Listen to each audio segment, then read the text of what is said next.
I'm driving to Texas tomorrow. Actually, By yourself? No, John's from. Where are you going? Oh, you going down to see kiddos? We're going to visit some friends. Just for fun. Texas. We're going to some lake in Texas. I don't like lake. I don't know. You lose something? A pen? Oh. I don't think oh, here's one. I got one if you need it. Okay. We are going to get our meeting started. We'd like to welcome everybody out.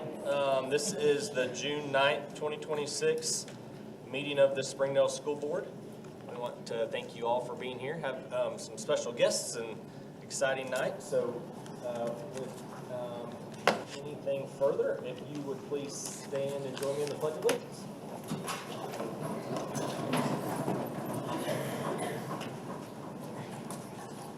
I pledge allegiance to the flag of the United States of America and to the republic for which it stands, one nation, under God, indivisible, with liberty and justice for all.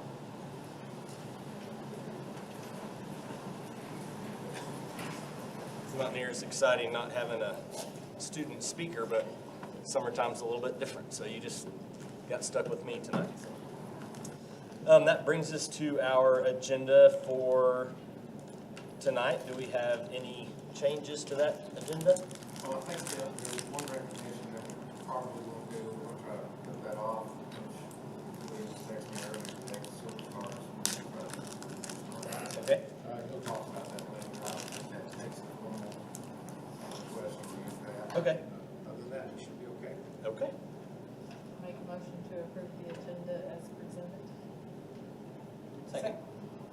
So I have a motion by Mrs. Creek and a second by Mr. Ramos to approve the agenda as presented. All those in favor? Aye. Opposed? Motion passes. Hand it off to you, Dr. Cleveland. All right, thank you. All right, I'd like to recognize Mr. Rodney Ellis. I want to recognize one of our really good partners, Kidco Contractors. Good evening, Board. I would like to recognize one of our partners, and I'll have Tyson Reimer come on up from Kinko Constructors. So we've been starting on a trek since the Industrial Annex opened last year to work with partners, and come on up, Tyson. And these partnerships can be donations of cash or materials, money in kind, but the main goal is for us to provide talent pool for companies like Kinko and other partners.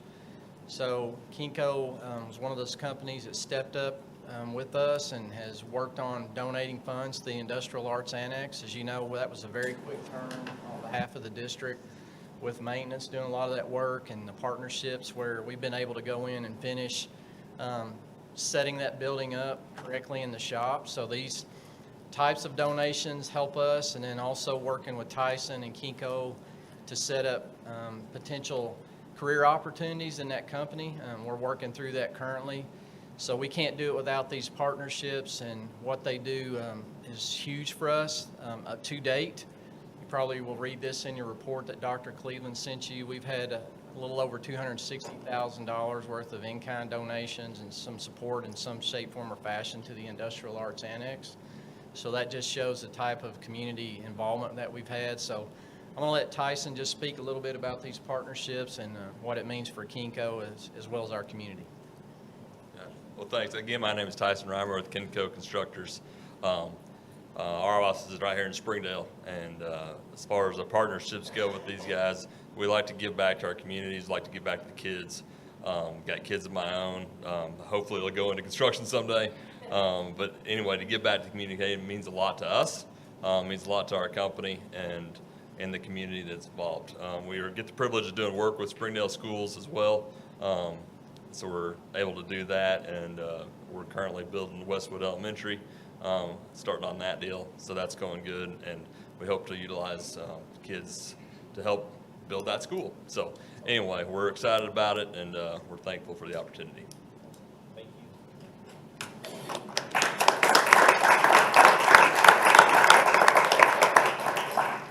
Go questions, board? All right, thank you. Thank you, guys. Thank you for being here.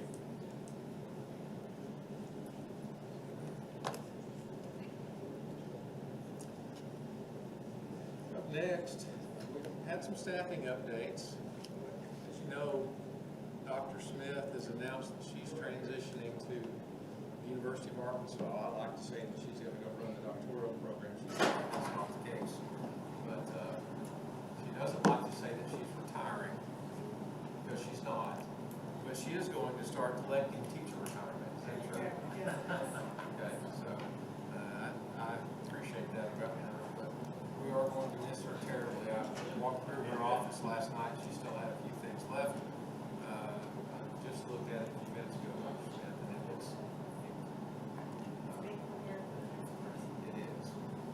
And so we do want to announce the next person. The next person is a tremendous asset to our district. She has started her career here, began in Oklahoma. I guess we can call her an Oklahoman. And she's upgraded to our Canton early in her life. Spent her early life in Fort Smith. Graduated from Fort Smith schools, which I think is a good district. Went to the University of Arkansas. Met a young man there who pitched for the Razorbacks, who I think is a really cool fellow. If I stand next to him, I feel a lot cooler by standing next to him. I tell him that all the time. Mitch Tisher.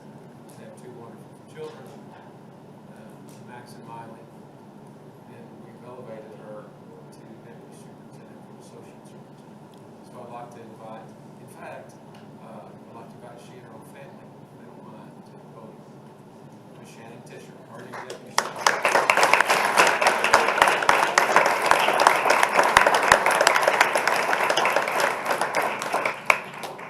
They didn't know they were going to be invited to stand, so they're excited. Asked if this was going to happen. I said no. This is a little unprecedented, so. Dr. Cleveland and board, thank you and good evening. I don't even know where to start other than just to say thank you. I am so blessed to be able to serve here in Springdale. I started as a University of Arkansas intern at Springdale High School in a high school English classroom, and I never turned back. I've never left. And so I've had the pleasure to serve in multiple buildings in multiple different roles, and now to have joined the central office team in these last 7 years has been a true blessing. I do want to give a special thank you to Dr. Smith. I know she does not like attention, but I just want to thank her for her mentorship and her friendship and her guidance, and just for being such an inspiration and a pillar of service, and just a model of what we all aspire to be as educational leaders. And I want to say thank you, and I wish you all the best. I sat in her office, which is now my office, this afternoon, and I ate cake. I ate chocolate cake because I was just really sad. I can't imagine our world without her. But I am excited to embark on a new adventure in this new role, and it's an honor and a privilege, and I look forward to continuing to work alongside all of you. And I appreciate my family standing up here.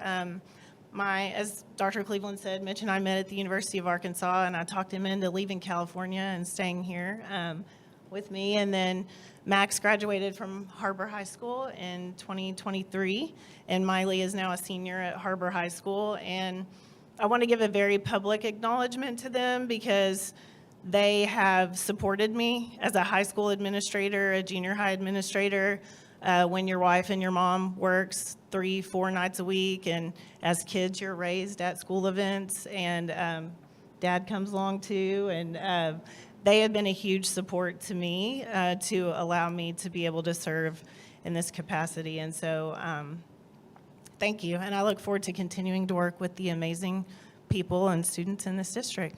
So thank you so much.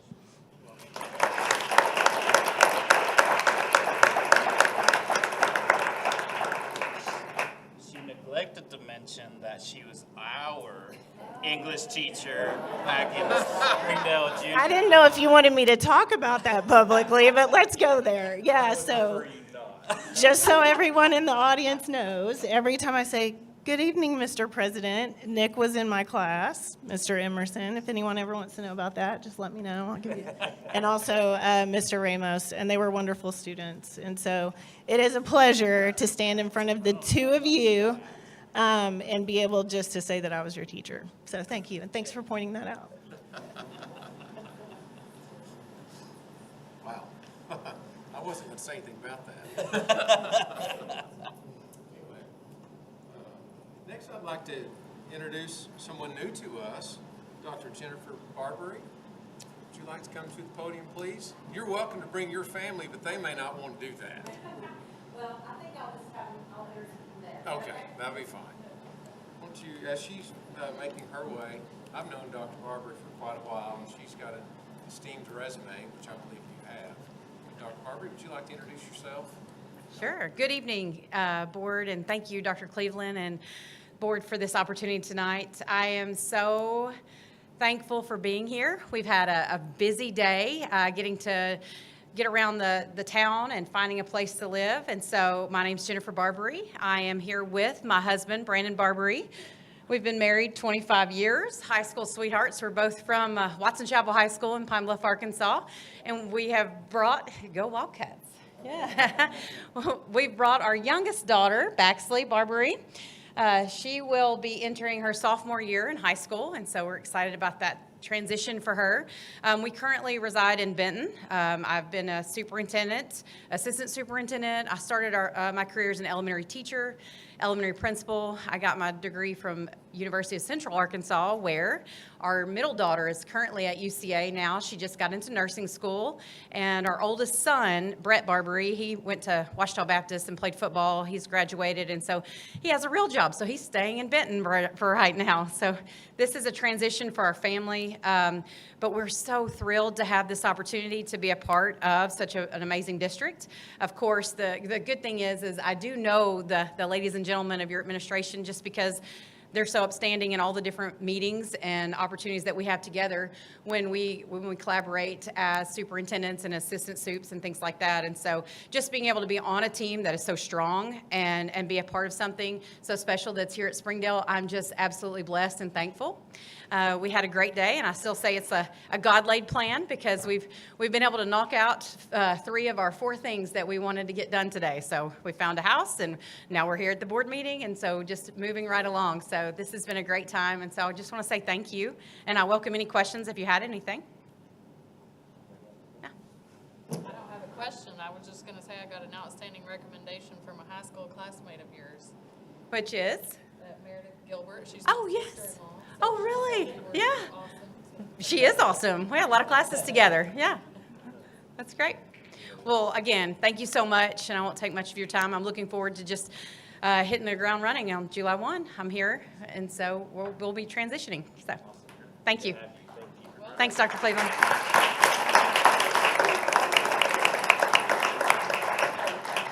don't know if you can tell, but she's not shy. That's good. She's been through quite a lot. She's been a superintendent in other districts. She's been deputy superintendent basically at the state level. She's gone into schools and really helped them. Gone into Pine Bluff at their direction. I don't think I said this, but Johnny Key texted me, and he was the commissioner at the time, secretary, and he said, "You did an outstanding job of finding her and talking her into coming to Springdale, because she is one of the best there is." So anyway, that was an outstanding. Thank you, Doctor. You bet. I did miss that.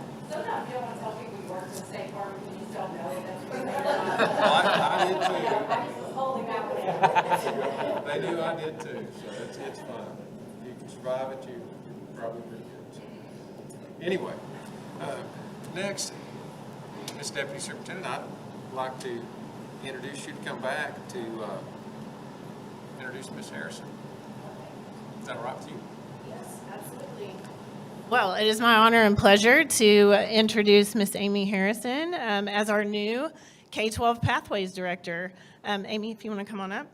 Ms. Harrison. So the K-12 Pathways Director is a new position for Springdale Public Schools, and it has come forth as we have embarked upon the Arkansas Success Ready Pathways Initiative, and all things leading to merit and distinction, and just continuing that push K-12 towards being able to achieve diplomas with merit, diplomas with distinction, but also prestigious scholarships, increasing our AP, IB, concurrent programming, strengthening our CTE pathways, and just producing graduates that are ready for what's next. And so as we look to continue to develop those 3 E's, Ms. Harrison just stood out. Her experience and knowledge in these areas is somewhat unprecedented with her experience in our district, and so we're ecstatic to have her. And I know her husband's here with her this evening, and I'm pretty sure Mr. Harrison might not want to stand up here, but you're welcome to join us. I'll let Amy introduce her husband and talk about her 2 precious kids as well. Good evening. Thank you so much, Board and Dr. Cleveland. Yes, I'm joined by Marty. We have been married for almost 13 years, and we have 2 children, Colin and Gwyneth, who are going into 6th grade. Colin will be at Hellstern, and then Gwyneth will be in 7th grade at Hellstern next year. And we are both, Marty and I, both from Springdale. We are graduates of Springdale High School and have not gone far. And now sitting back in this seat, I'm so excited. I have been sitting here in central office for a couple of days and just reflecting on all of the things that I've been exposed to as an administrator and an employee at Springdale Public Schools. And it truly is an honor to think about the work that I'm getting ready to embark on and expand on and truly make a difference, hopefully, across students, grades K through 12. So very excited about that. Is your office going to be here? Or? It will be here. Mm-hmm. But hopefully in the schools as much as possible. It's kind of hard to completely leave that.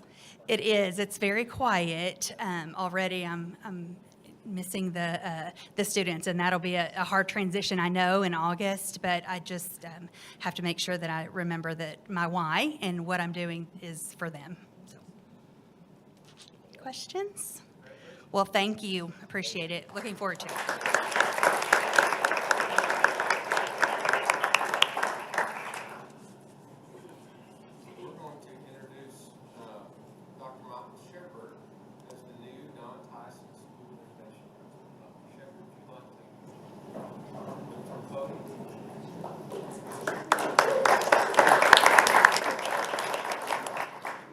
Thank you, and I've already told Amy that we can set her up with an office at DTSOI and make sure that she's out there as much as possible.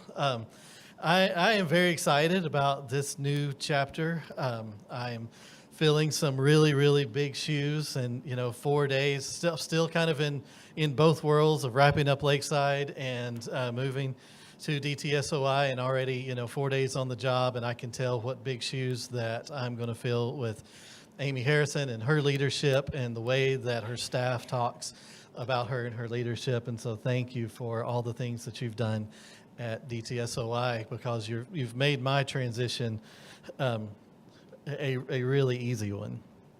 So I am very excited about this new chapter. This is my 22nd year in Springdale, so I've been around here for a while. I've been started as a teacher at, it's my 31st year in education total. When I came to Springdale, started as a teacher at Springdale High School, and then a teacher and administrator at HAR-BER High School, and now have the opportunity to be at DTSOI. So I've kind of done the circuit of schools, but in this process of making this transition, I've been able to have several really good conversations with Dr. Cleveland and Ms. Tischer to talk about the future and some really exciting things coming up with DTSOI, and I am very excited about making this transition and going over there and leading the incredible work that is going on over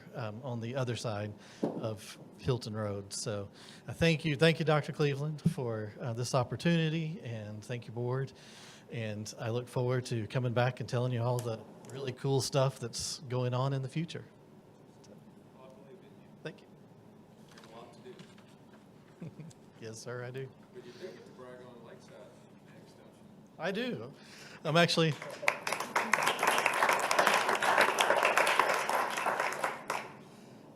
I get to also be next on the agenda because, again, with sort of a foot in both worlds, I am incredibly proud of the work of Lakeside Junior High over the last 3 years.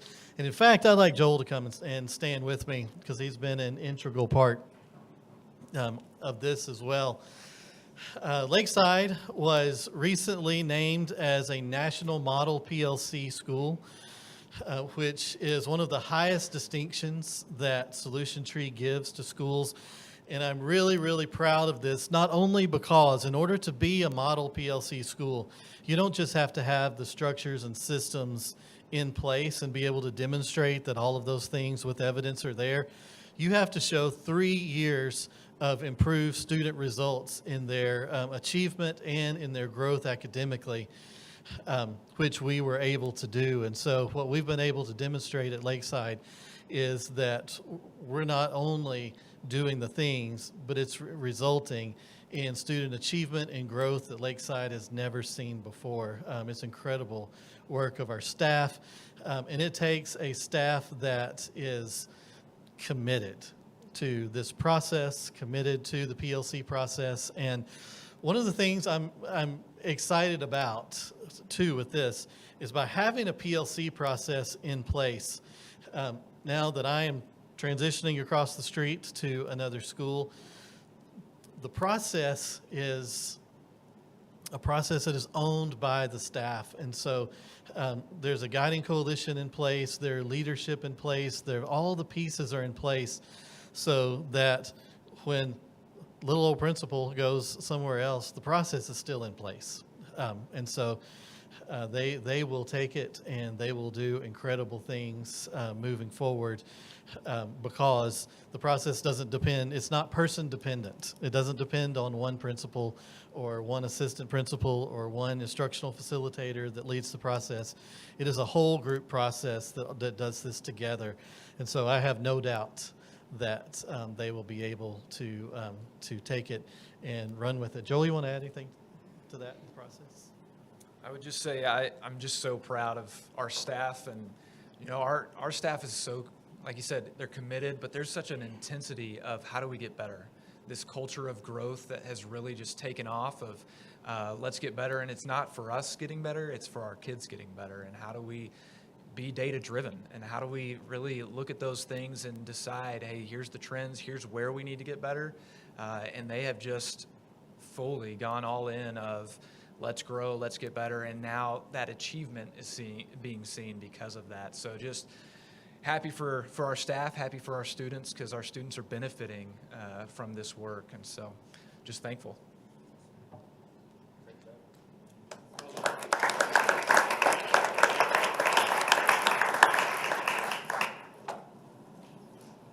Dr. Smith, would you introduce Dr. Green and Coach Williams?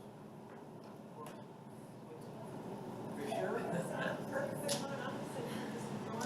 I would just like for you to introduce them, that's all. I was going to get you up there and talk about it. See, she's already defiant. Yeah. She's defiant. Insubordinate on her last day. I know. Okay. Insubordination. All right. Dr. Green.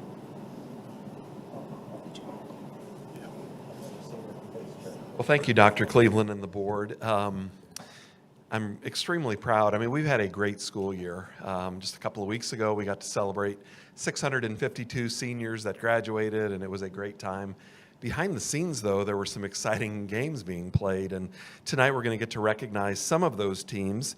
The first one I'd like to recognize is our girls softball team.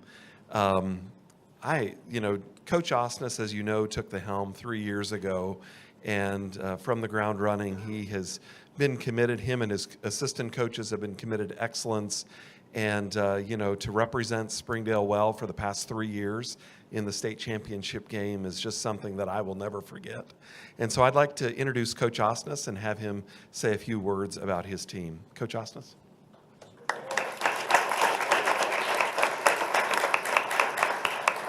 First of all, thank you very much for recognizing us. I will have to say it's been a tremendous season this year. 24-6. Not only do we have a tremendous season, these ladies right here hosted the state tournament. 10 games in 3 days. We don't have artificial turf. It's natural surface, which is the best surface to play on. But they took care of the infield. They took care of chalking the field. All of those things you need to do for 10 games. And not only did they do that, but they were successful in those games, which led us to the state championship game. Had the opportunity about 2 weeks ago. We had a banquet. I got to talk to them. It's nice to see them all here tonight. Not going to lie to you, I miss you already. I think they miss each other. It's pretty loud here whenever we're getting ready to get started.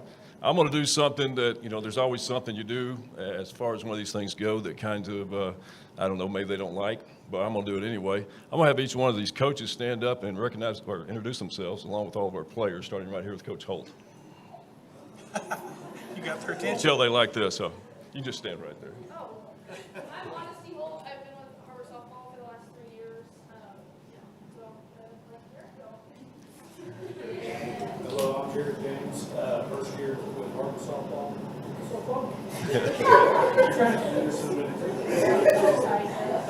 It's been a great experience, and like Coach said, let me get to work with these ladies. I'm Coach Kylie Bertram. I actually graduated from HAR-BER High School, so it's kind of an honor to be the coach here the last 2 years after having graduated. Hi, my name is Maya. I was a senior at Contact Physical Education. This is my first year with HAR-BER softball. Hi, my name is Sierra Nuts. I am now a senior at HAR-BER High School. Hi, my name is Lena. Hi, this is my senior. Hi, my name is Dahlia David, and this is my third year at HAR-BER High School. My name is Jasmine Thomas. I'm a now rising senior. My name is Lily West, and I'm an upcoming senior. My name is Genesis Abed, and this upcoming year will be my first year. I'm Grace McKinley, and I'm going to be a sophomore. My name is Sarah Gibson, and I will be a senior at Contact Physical Education. My name is Liz Walter, and I will be a sophomore. I'm Emily Lemon, and I just graduated from HAR-BER High School. I'm Casey Burton, and I'm a senior at HAR-BER High School. My name is Raylan Ariola. I'm a rising senior at HAR-BER.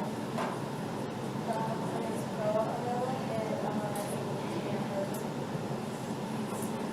My name is Olivia Tingley, and I am freshly graduating. My name is Smith, and I'm now a senior at HAR-BER. My name is Sophie Bass, and I'm a upcoming junior at HAR-BER High School. My name is Savannah Woods, and I just graduated from HAR-BER High School. My name is Carly Jarrett, and I'm an upcoming junior at HAR-BER. My name is Chloe Stroud, and I'm an upcoming sophomore. Congratulations.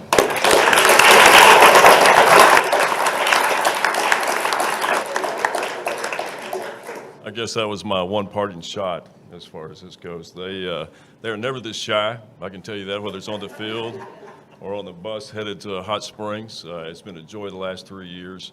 I can't thank you guys enough. I talked to a reporter last night. We were talking about retirement, and he asked about certain things, and the one thing I told him was there's not a person that I haven't met here in Springdale in 3 years, whether it be administrators, ADs, kids, parents, whatever it may be, just not class people. And I really appreciate that. Not only having great team, great coaches, but to have the opportunity to work with this administration, Dr. Cleveland, Keith Fimple, Jeff Williams, Eric Burnett, and Chris Wood, of course, who left last year. It's just been a tremendous ride, and I can't thank you guys enough. Thank you.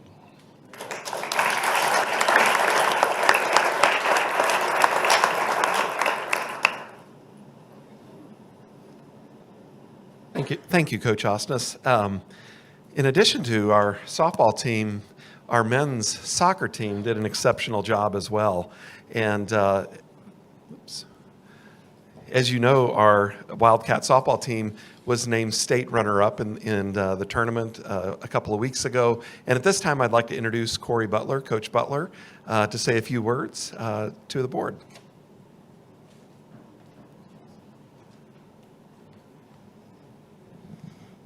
A little shorter than them. Thank you for having us. Our boys team did a great job making it to the state championship game. Like to thank the softball team. They came and supported us at our game, which they didn't have to do. We greatly appreciated that. It meant a lot to us and the boys. I'd like to thank you all for your support, as well as the athletic department, the HAR-BER staff, the administration, and my assistant coaches. All of them were great throughout the season. We had a great run. We finished third in conference. We had a total of 8 players make all conference between first and second team, 2 all-staters. We were really young. State championship game, we only started 1 senior. So hopefully next year will be there, but better result. My 2 captains, one of them here, Jose Ramirez, they were both juniors. This will be coming up. It'll be his 3rd year to be my captain, so he was a captain as a sophomore. We had a great run. Looking forward to next season with a bunch of young guys. I had 5 freshmen playing for me in the championship, so it was a good season. You want to say anything? First of all, I just want to say thank you for giving us this opportunity to be here. Just like Coach said, we had a pretty good season. Pretty young team. I feel like upcoming season, I think we can do pretty good things and hopefully make history for not only bringing the first state title for HAR-BER, but hopefully other great things.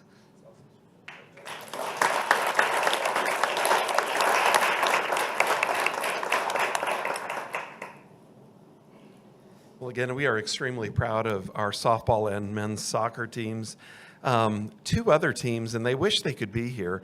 2 other teams that I'd like to recognize is, first of all, our women's basketball team. And even though the season is quite a ways from being started, they're already at a camp tonight, and that's why they couldn't be here. But Coach Jenkins did prepare a statement that she asked for me to read. So let me read this. She said, "Unfortunately, our Lady Wildcat coaches and current team is at camp tonight in Bryant." Coach Jenkins prepared this recognition statement. She said that we're extremely honored to share tonight's recognitions with our extraordinary HAR-BER High coaches and fellow athletes. Congratulations to all the Wildcats that had amazing seasons. Our Lady Wildcat basketball team had a legendary 2025-26 season. We set a best overall school record of 28 wins and 5 losses. We finished as the 6A West 16-0 undefeated conference champions and finished as the 6A state runner-ups. We had many individual award winners at the conference and state levels, including 3 different players that scored their 1,000th career point this season in Madison Campbell, McKinley Campbell, and Sanaya Coachman, all 3 who are returners for us. One of our biggest accomplishments as a team is which we achieved an amazing 3.96 team GPA for the school year.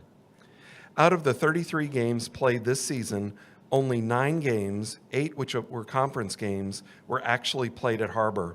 Our players, parents, and staff's sacrifice to our season was road tested from every angle.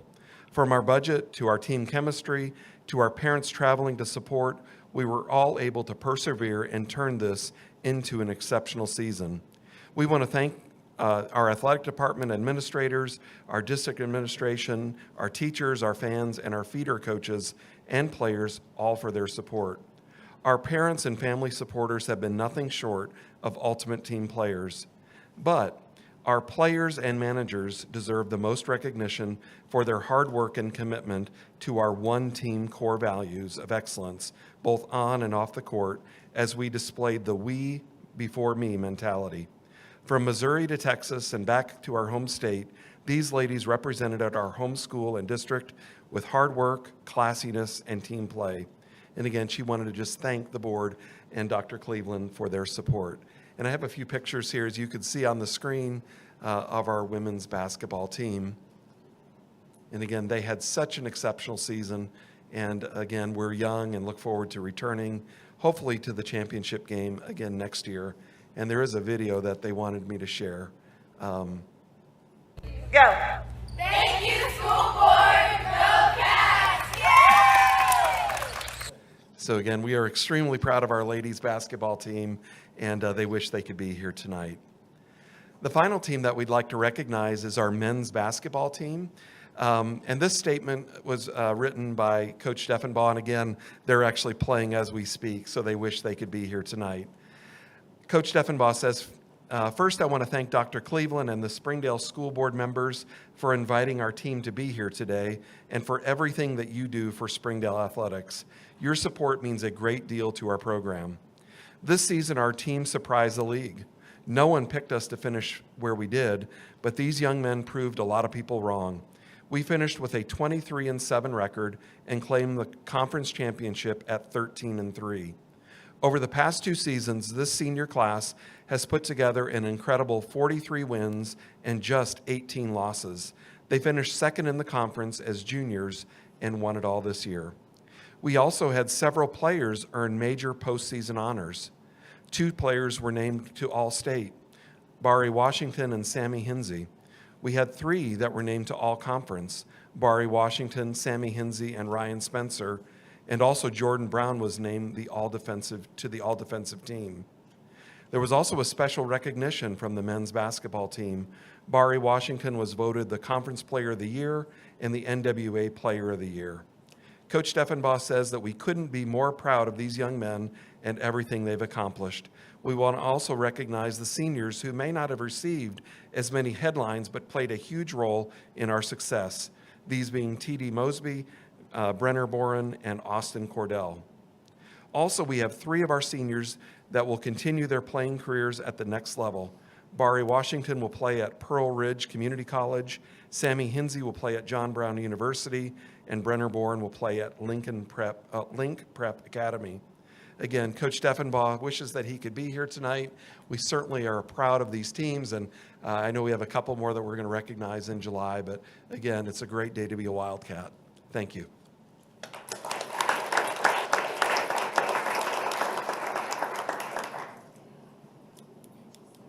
Thank you all. That was fantastic. I know you can stay for the rest of the board meeting if you want, ladies, but you're also free to go. It's entirely up to you. I think if you'd like, I think we'd like to get a picture of you outside. Is that right?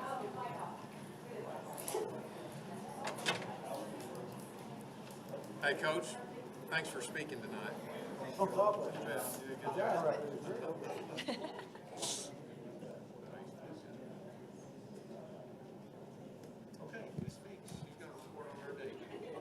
All right, well, good evening, board. I'll let them get out so you can hear me a little better.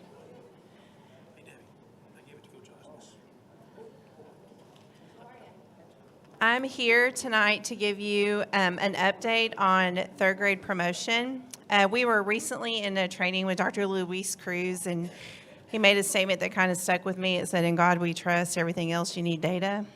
So I thought that was just a good quote, so I added it to our slide.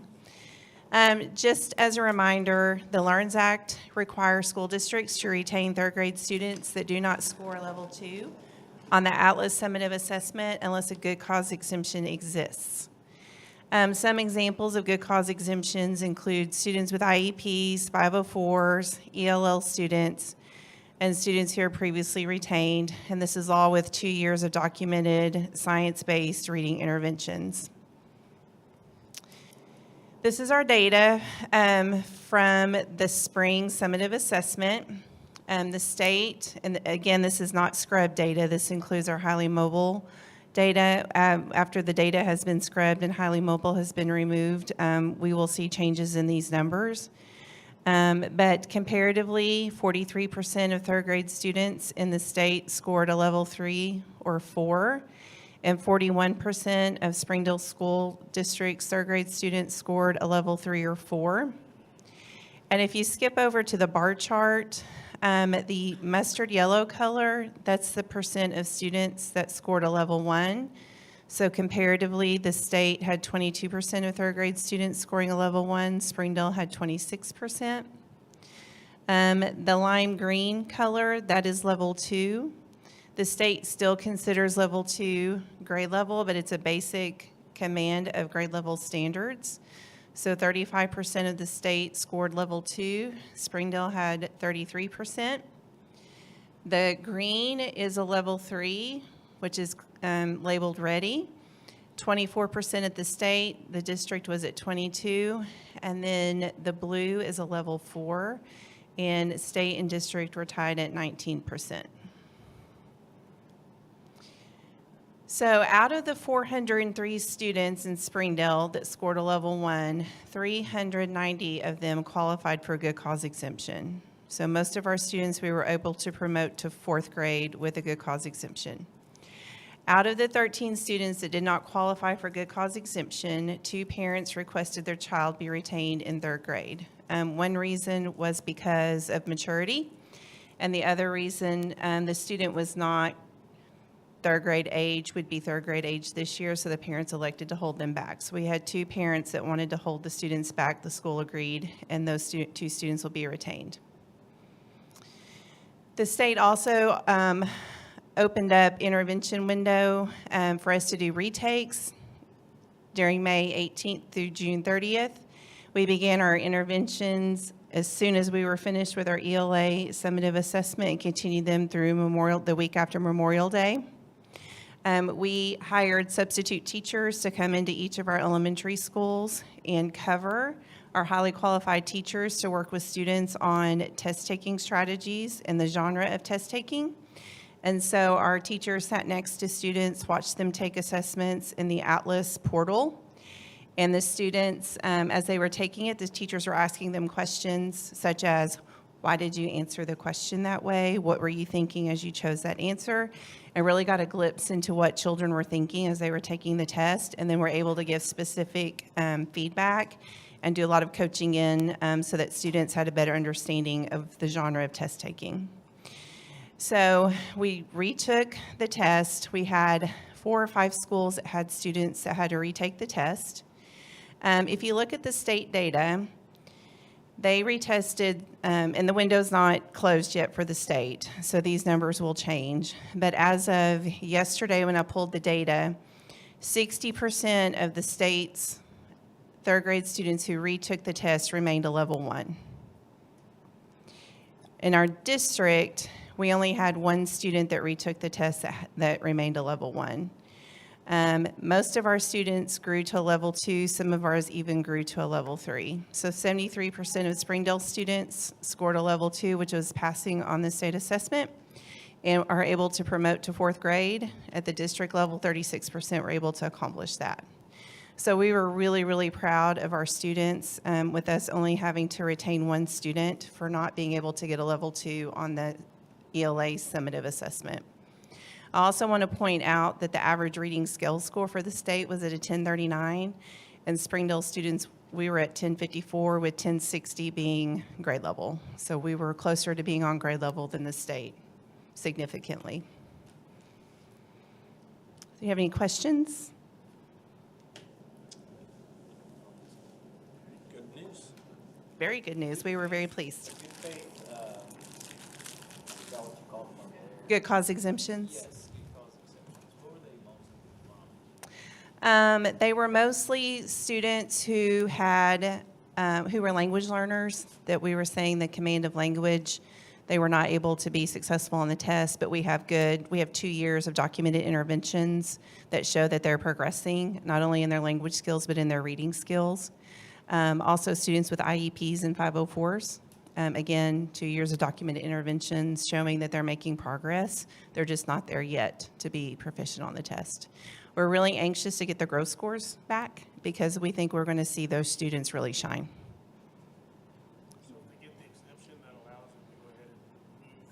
if they qualify for a good cause exemption, we're able to promote them to 4th grade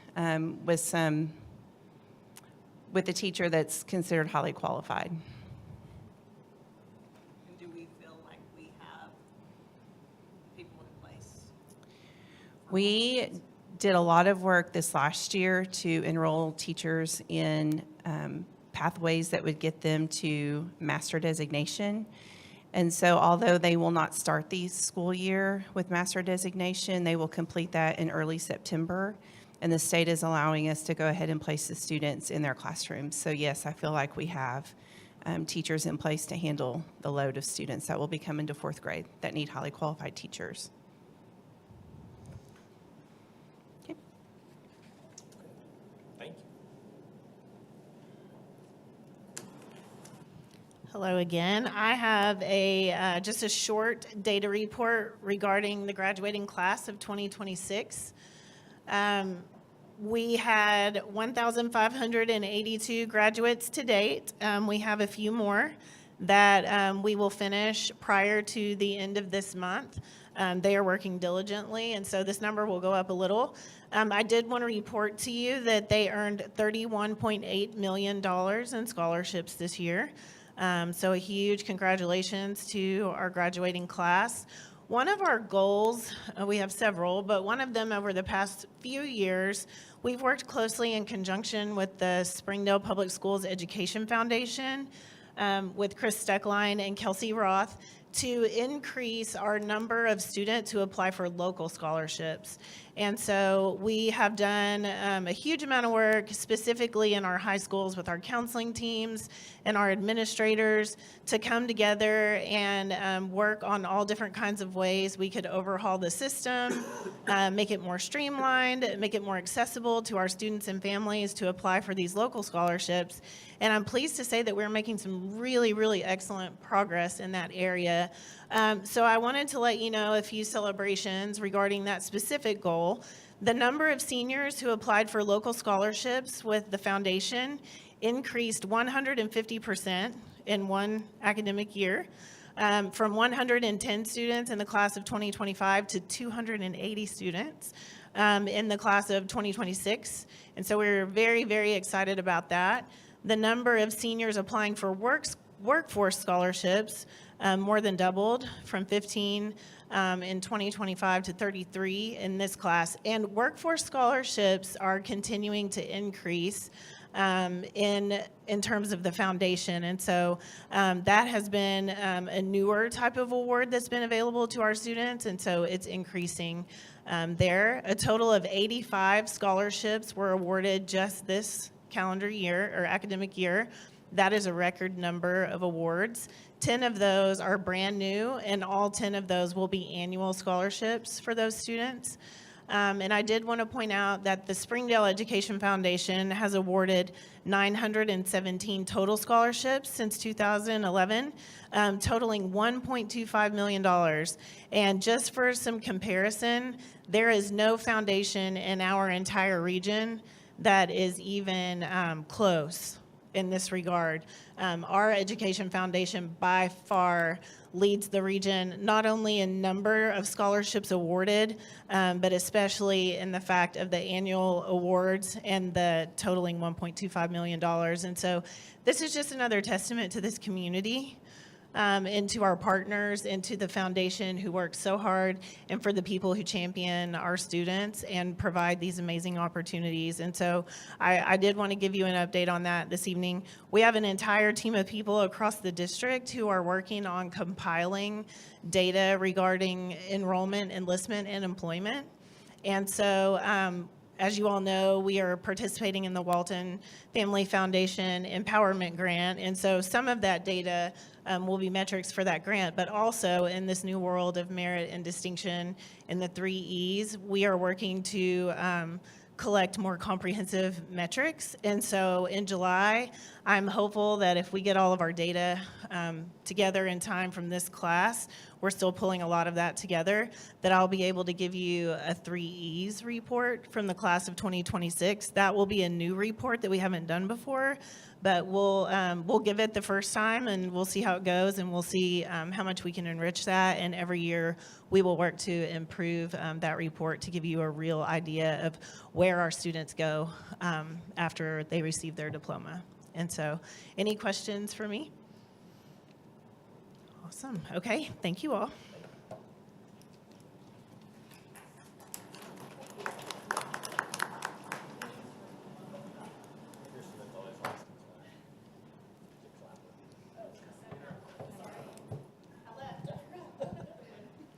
Good evening, Board. On your agenda tonight is the introduction of 2 policy changes. They're in the report section tonight because as we have started doing over the past year or so, we'd like to introduce them to you tonight, give you the next several weeks to review, get any feedback from the community, give the community time to give feedback, and then we'll bring them back to you in July for a vote. The first policy, and it's linked in your agenda, is the junior high and high school attendance policy.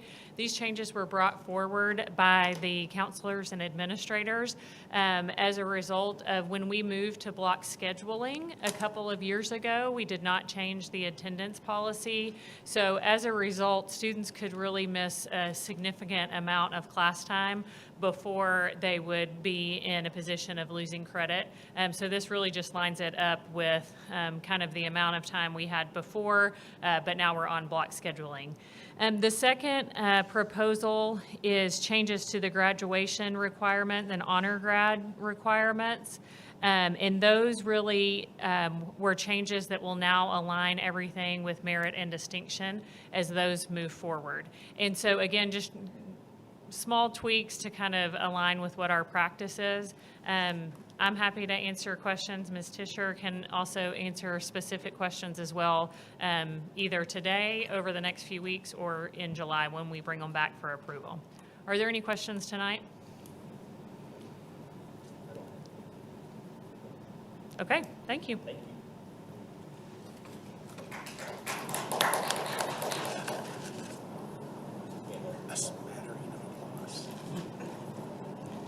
The real question is whether or not Jeremy has pictures tonight. I did my own pictures. Good evening, Board, Dr. Cleveland. I've got a few pictures of Westwood, the construction site. So that's an overall site, so you can see the amount of red dirt they've had to bring in and excavate out the topsoil. Weather hadn't cooperated with us really great here lately, so they're doing the best they can. So that ditch right there is a storm drain. We're having to upsize the storm drain to get the water out of that site. So they've started work on that. We're still having to work on some easements between some houses out to the northwest. We're waiting on some city and state approvals to get the rest of the utilities done this summer. So we're continuing to work on this as we can, and the weather has really affected it. But so the undercut has been better.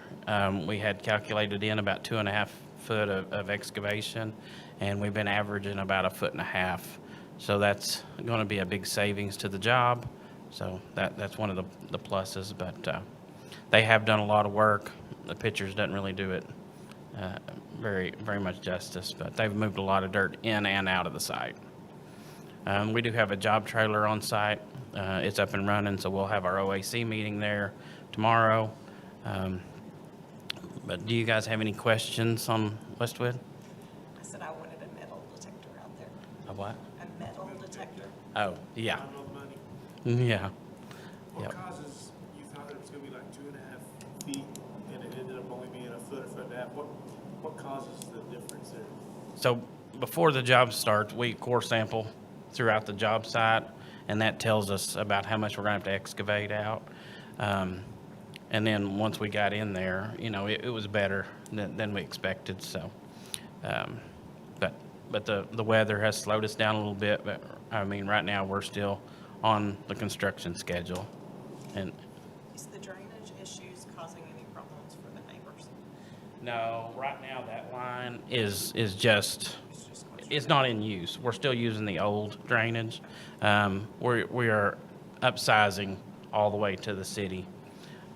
So that'll resolve any of that issue. And there'll be a retention pond on this new site. So we'll be able to handle all of our water and release it out slower. Yeah.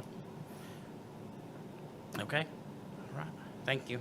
Before you leave, talk to Tyson before the meeting. I think you're gonna get some good news tomorrow. Do you already know it? I don't know the exact number, but we're going to be below our estimated budget. Significantly lower. But I didn't want to say anything till we have it on paper signed. So, but the budget looks fantastic. They've did a real good job. They've vetted out all the subs. So that's took about a week and a half, but I should have a number this Friday. And once I get that, I'll bring it over to Dr. Cleveland and we'll get it signed. He told me it could be close to 7 figures. Yeah. They have put a lot of time into it, and also we had a lot of participation from all the subs that bid on this job. I mean, they had a ton of subs that on every part of this project, they wanted in on this project, so. Well, the truth is, the under budget is still over budget for us. Yeah, I mean, as low as we can get, it's great, but, yeah. All right. Anyway, it was a great work. And thanks. All right.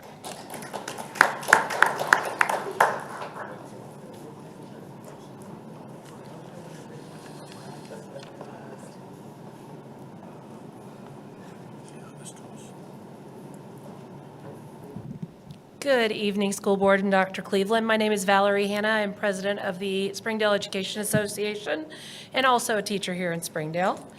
So last month, I was asked by the Arkansas Education Association president, along with the Protect Our Rights Coalition, to speak to the Fayetteville School Board about the ballot initiatives that we're currently working on. The Arkansas ballot rights amendment was the first one, which is the goal of this ballot is to ensure the fundamental right to propose ballot measures and to gather signatures on petitions. Arkansas is actually, and I believe, I always put that in front of it just in case I'm not exactly right, but we're one of 11 states that still has this right. And so it's one that we don't want to lose. And basically, the ballot measure would ensure that it was a constitutional right for the voters of our state to choose what they want in Arkansas, not necessarily what the lobbyists want. The second ballot initiative is the Arkansas Educational Rights Amendment. Specifically, it creates a free and voluntary access to pre-K for 3- and 4-year-olds, summer programs, after-school programs, educational supports for students who are living in poverty, and quality special education. It also establishes a minimum academic requirement for subjects like reading and math for all Arkansas schools, and it requires that all schools that accept taxpayer money funds, or taxpayer funds, to follow the same rules and standards as the public schools. And I'm not gonna lie, I kind of felt like I was cheating on y'all going and talking to another school board, but don't worry, currently there are no other school boards on my schedule, so we'll be safe for a little bit. SEA has also been preparing for our National Representative Assembly in Denver. Myself, Callie, and Demetria are honored to be representing our local association, and we'll be traveling there July the 2nd through the 8th. And thankfully this year, the first day of July is on a Wednesday, which means that we'll be back in time for school board, so you won't have to miss us in July. And finally, we want to, I appreciate and I want to thank Ms. Fink for inviting SEA to be part of the new teacher orientation breakfast in July. We are excited for a chance to get to meet some of our new Springdale family members. Thank you. Did Fayetteville treat you right? They were very courteous. Thank you.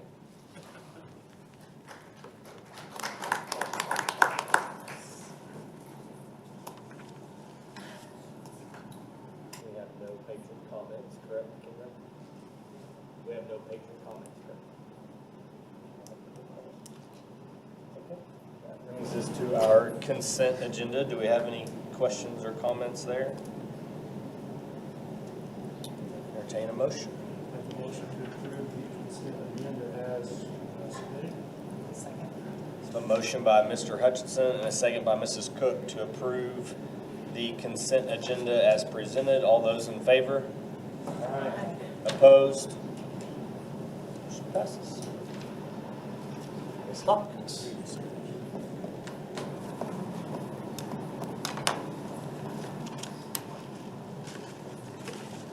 Good evening, Board. Good evening, Dr. Cleveland. You thought I'd slipped out? It's the camo. No. So the only item that I have on my section is the financials for the month of May. We are on target for where I would anticipate us to be by this point. Also wanted to note that we are actually ahead of our budgeted amounts for property taxes. I'll be honest, I was sweating the excess commissions just a little bit. It was a delayed, it was delayed from the county.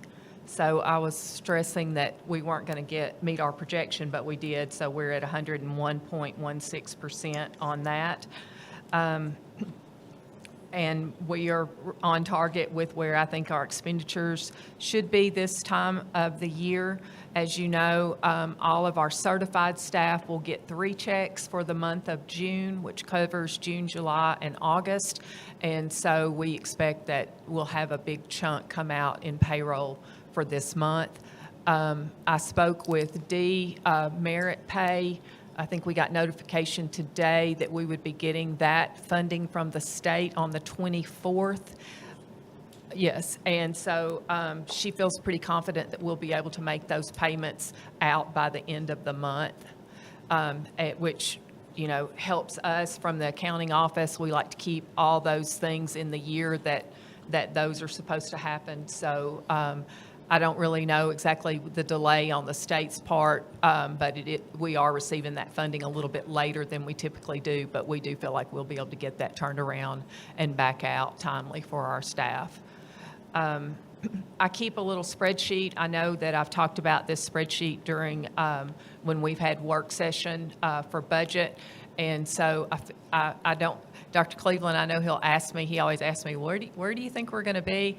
I think we're on target for where I'm expecting us to be, but I always kind of want to hold that close to the vest for the month of June until I kind of see where everything shakes out. But we feel really good about this year. We're already the business office is busy trying to tie up this year in, make sure that those revenues that we were expecting to come in, that whatever needs to be submitted in order for those revenues to come back to us, that we're doing all those things. So we'll be wrapping up this year quickly, have a little bit of extension into that period 13 that'll open up the end of June, which is kind of that never land in between. And so we've got 4 new staff members downstairs. I've had 4 ladies that are retiring. They've been with us. They're in week 2 of training. They're doing a phenomenal job. They're this younger generation is much more skilled with technology than some of us older ladies. So they're catching on really fast. So we appreciate the opportunity to have those new members as part of our staff. So that's all I have on financials. Questions?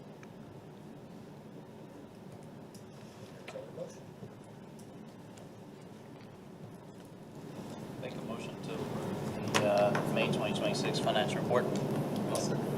A motion by Mr. Ramos and a second by Mr. Bell to approve the May 2026 financials. All those in favor? Aye. Opposed? Motion passes. Thank you. Thank you.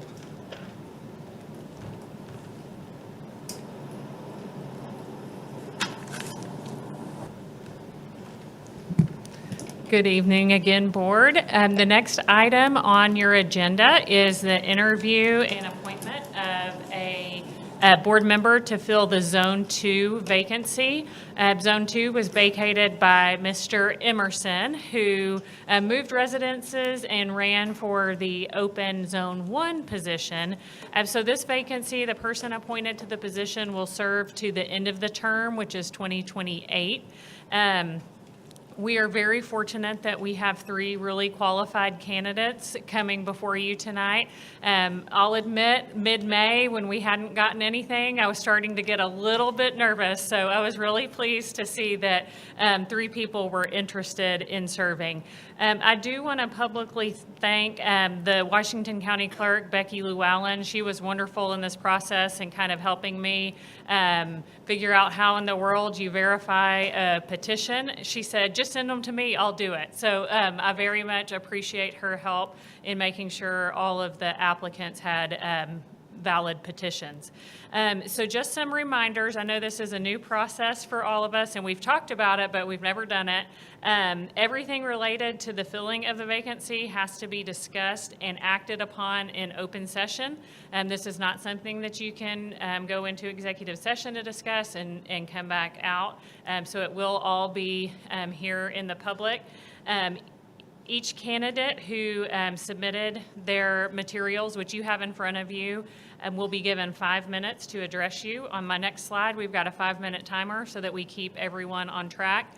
After each person does their presentation, you can ask them questions, anything that you have. We do have 3 candidates, so there'll be 3 different presentations.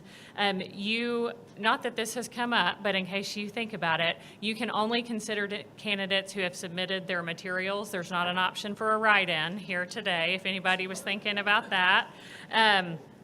And you will make a motion, a second, and it will be voted on just like any agenda item. If for some reason a motion is made and it fails for lack of a second, or it doesn't get enough votes for a majority of you, you'll have to make a different motion in order to appoint a person. Now, if you aren't able to appoint a person today, it's June 9th, you have until June 15th. Before your timeline has run, and then it would fall to the quorum court for appointment. So if something comes up, you say you need more time, you got very little more time, and we'd have to call a special meeting, but we can do that. Before we get started, does anybody have questions about the process? Dr. Cleveland. I would like for you to put on the record why there is an executive session on the agenda. That is to review the superintendent's goals for the next year. Nothing to do with this. Oh, yes. I actually thought of that today. Yeah, that's a good point. So there is an executive session on the agenda. That is for Dr. Cleveland's to review his goals, which Mr. Emerson will announce that before he goes in. My hope is that you have already appointed a board member before you even go into executive session. But just for clarification, just how they're laid out on the agenda, that's good. Thank you. Sorry. Okay, any?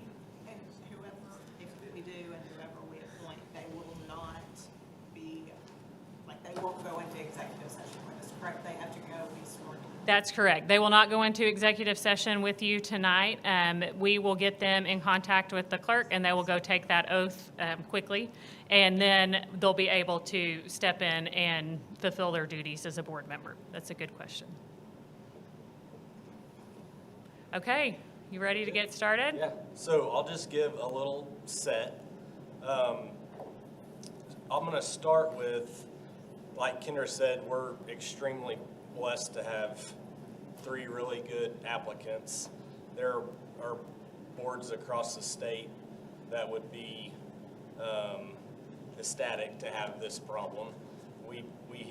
I know of a board that had a vacant seat and was up for election and nobody even ran for it. So to have 3 highly qualified candidates is a blessing. We all know the candidates outside of the boardroom. And so our goal is that this isn't a big disappointment for 2 people. We have lots of opportunities to get involved one way or another. We're not all going to be on this board forever. And so there's going to be other opportunities to have a seat on this board, and the school district would be lucky to have any of you 3. So I want to make sure you understand that. We've had these resumes for a couple weeks, probably. So I want everybody to understand that as well, that this isn't something that we're just going to spend 5 minutes on and make a decision. That we've had these resumes and have read through them and studied them and written marks on them and all that good stuff.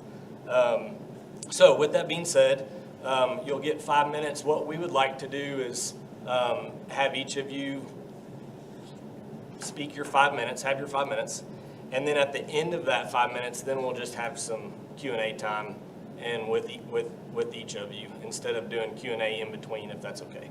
Is that okay, Kendra? Okay. So I'm just going to go off the list that's on the agenda, and Ms. Bunch, if you would like to go first, and then Ms. Lamar, and then Mr. Smith. Hi. As you know, my name is Nancy, and I'm really excited to talk to you tonight and tell you a little bit about me and about why I'm here. First, I want to tell you a little bit about my professional experience. So my background is in higher education administration, which is college education, and most of my career has been spent in the Walton College, which is the business college at the University of Arkansas. So in the first chapter of my career, I worked in advising. So I was the director of the Academic Advising Center for the Business College. We handled academic advising for all the undergraduate students. So that's course selection, degree planning. We also handled a little bit of high school recruitment, really a lot of things that served undergraduate students. And I also helped with developing the curriculum for and teaching a course called Freshman Business Connections, which is the first year experience class that's required of all incoming business student freshmen. And it deals in part with facilitating that transition between high school and college. Now in the second chapter of my career, I'm still teaching that class. I teach it every fall to about 150 freshmen throughout several sections of the class. And I also work with the college in their enrollment and registration functions, which I love to do. So that's kind of a very brief outline of my professional background. In 2002, my husband and I moved to Springdale, partly because we wanted to be closer to his work at Tyson Foods, and partly because we wanted to raise our future family in the Springdale School District. And so in 2008, when our first child, our daughter, began kindergarten at T.G. Smith Elementary, I was very blessed that I was able to step away from my career so that I could be present at that time for our family. And I wanted to be involved in their education, but I also really wanted to serve our community through the district. And so for the last almost 20 years, I have done that in a multitude of capacities. I've volunteered extensively in all of my kids' schools. My youngest is now going to be a junior at HAR-BER High School. So I volunteered a lot all the way through all of their educational experiences. I served as a sub for several years, including a long-term sub stint as a librarian at Smith.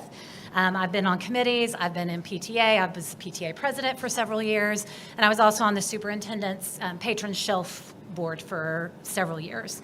So I feel like my experiences in the last couple of decades with this district have made a few things really clear to me. One is that I love this district and I love our city. The Springdale School District is really unique. You know, it's the largest school district in the state, of course, but it still feels like a small community.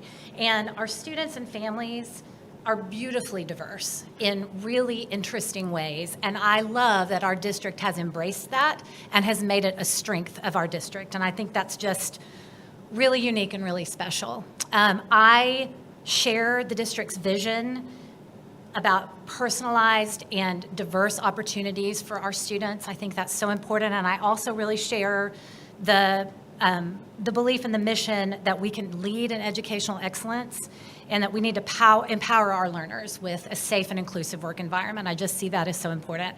I think public education is the cornerstone of any community that's going to thrive. When students are safe, when kids feel cared for and they're allowed to get a quality education, that's how they become the next generation of leaders.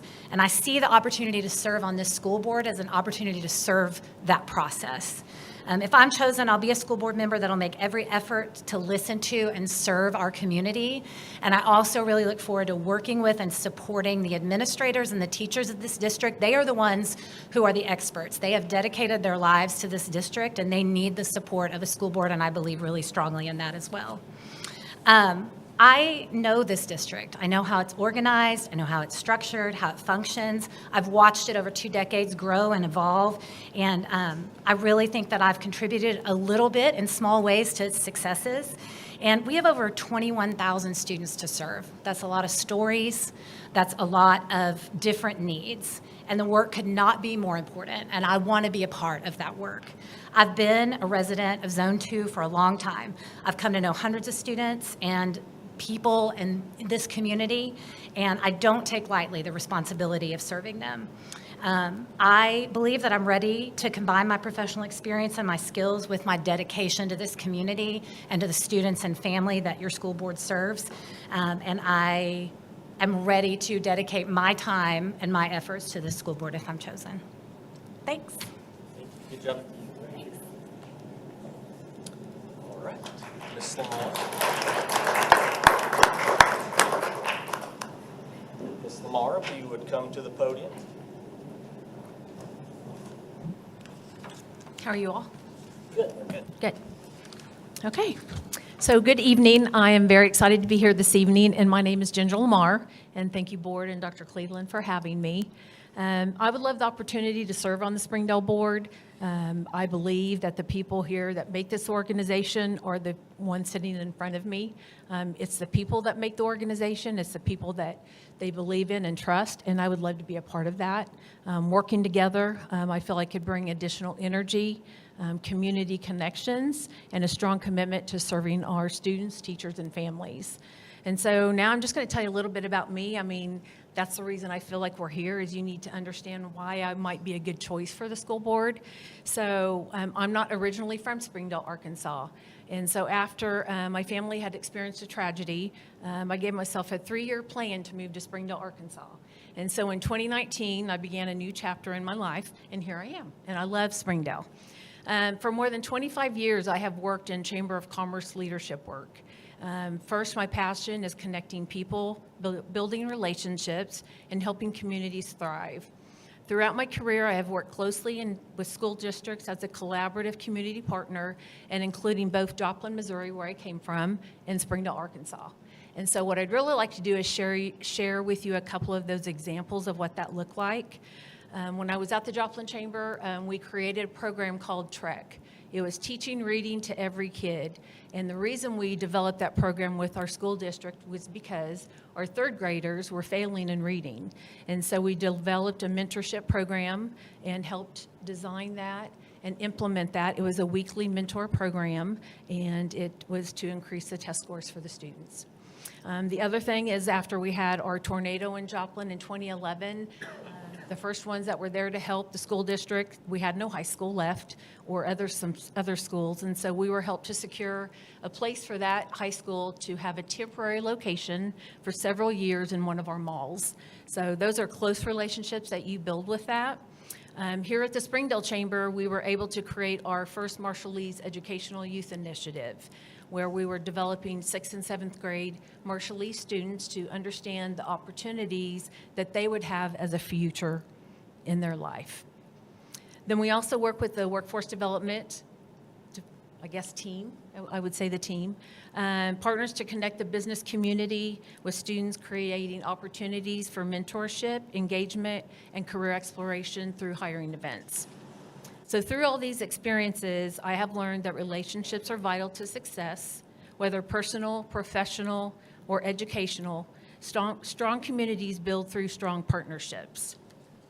On a personal note, I'm a proud mother of 2 talented daughters. Bethany lives in Joplin and serves as a nurse and assistant director of mother-baby at Freeman Health System. Jessica lives in Rogers and works for Walmart Fuel.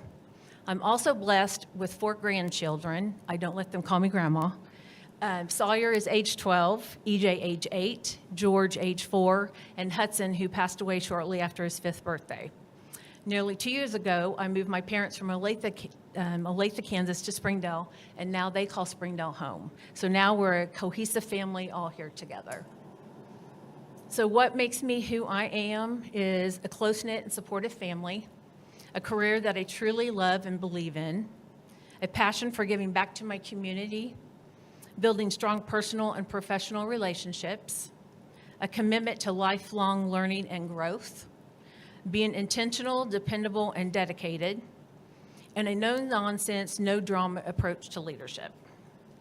While I do not currently have children in the Springdale School District, I believe I can still be an effective representative for our students, our teachers, and our families. As a mother and a Gigi, not a grandma, Community leader and advocate for opportunity, I'm committed to helping ensure that every student has the support and resources they need to succeed. It would be a privilege and an honor to serve on this school board and be a part of your team. Thank you.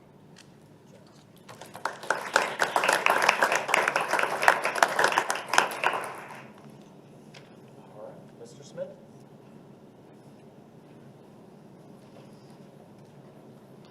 Good afternoon. My name is Chad Smith, and I want to just thank you all for the opportunity to be here this afternoon.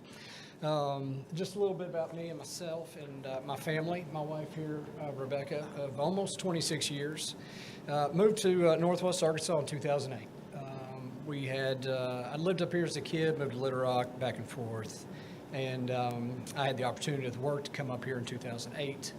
And we were excited about the opportunity, and one of the main reasons was the public school opportunities here versus some school situations in Central Arkansas. So, proud parents of 3 kids, Hudson, Laurel, and Laney. Hudson, we actually moved up here in 2008 in July, and Hudson started kindergarten that fall. So, fast forward 18 years, my youngest just graduated HAR-BER High this past weekend, so we will soon be empty nesters. So we're making some adjustments for that. And so that was part of in my packet. I mentioned some extra time. Now that we'll be empty nesters, a lot of the things that we've talked about and thought about was just the opportunity to invest back in a district that gave so much for our kids through the years. So part of my work here in Northwest Arkansas, one of them was with a couple gentlemen, Mike and Adrian Luttrell, some of you all know very well. And, in working for them, it was very impressed upon me to be in the community, to be involved, and to give back your time. And so that was kind of my journey starting back in 2010-11, getting involved with chambers, different other leadership opportunities, serving on some booster clubs, coaching baseball on the side. So my wife and I, we tried to fully immerse ourselves here in Springdale. We've loved the community. We were very fortunate. When we moved up here, we weren't really sure where. And we landed in Springdale. My folks actually moved up here about the same time. So, man, we just had a great opportunity to live and grow a family up here in Northwest Arkansas. And look for the opportunity, if it's up to you guys, to give back to the community. A few things I briefly mentioned, obviously through the packet they talked about for some of the reasons and what are the challenges that you foresee. Obviously a lot of those are pretty standard, and supporting school student success and changing environment. I heard the stats recently. I believe 35% of the kids were college bound, 65% were going to workforce. So Springdale's done a wonderful job, obviously with the CTE program. Mr. Rodney's done a wonderful job, and I think continuing to grow that program and see it continue to flourish. Financial stewardship, resource allocations, attracting and retaining quality teachers, coaches, and admin. Springdale's always led the community in Northwest Arkansas and the state in getting the best teachers they possibly can.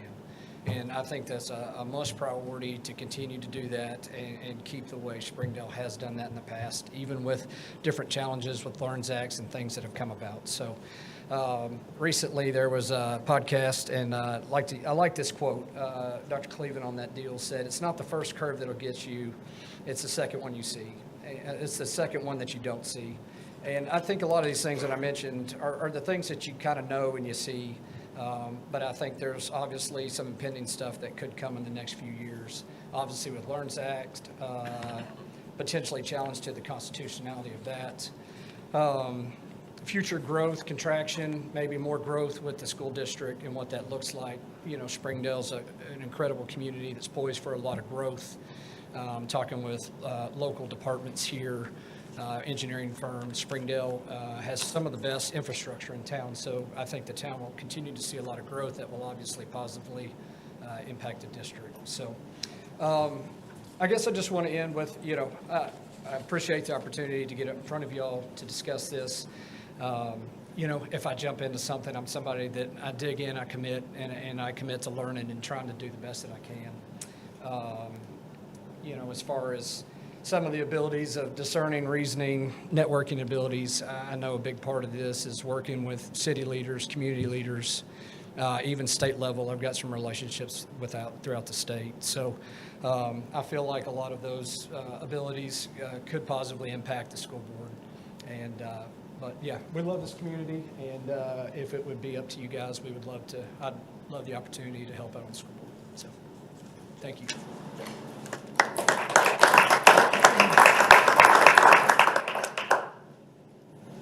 Okay.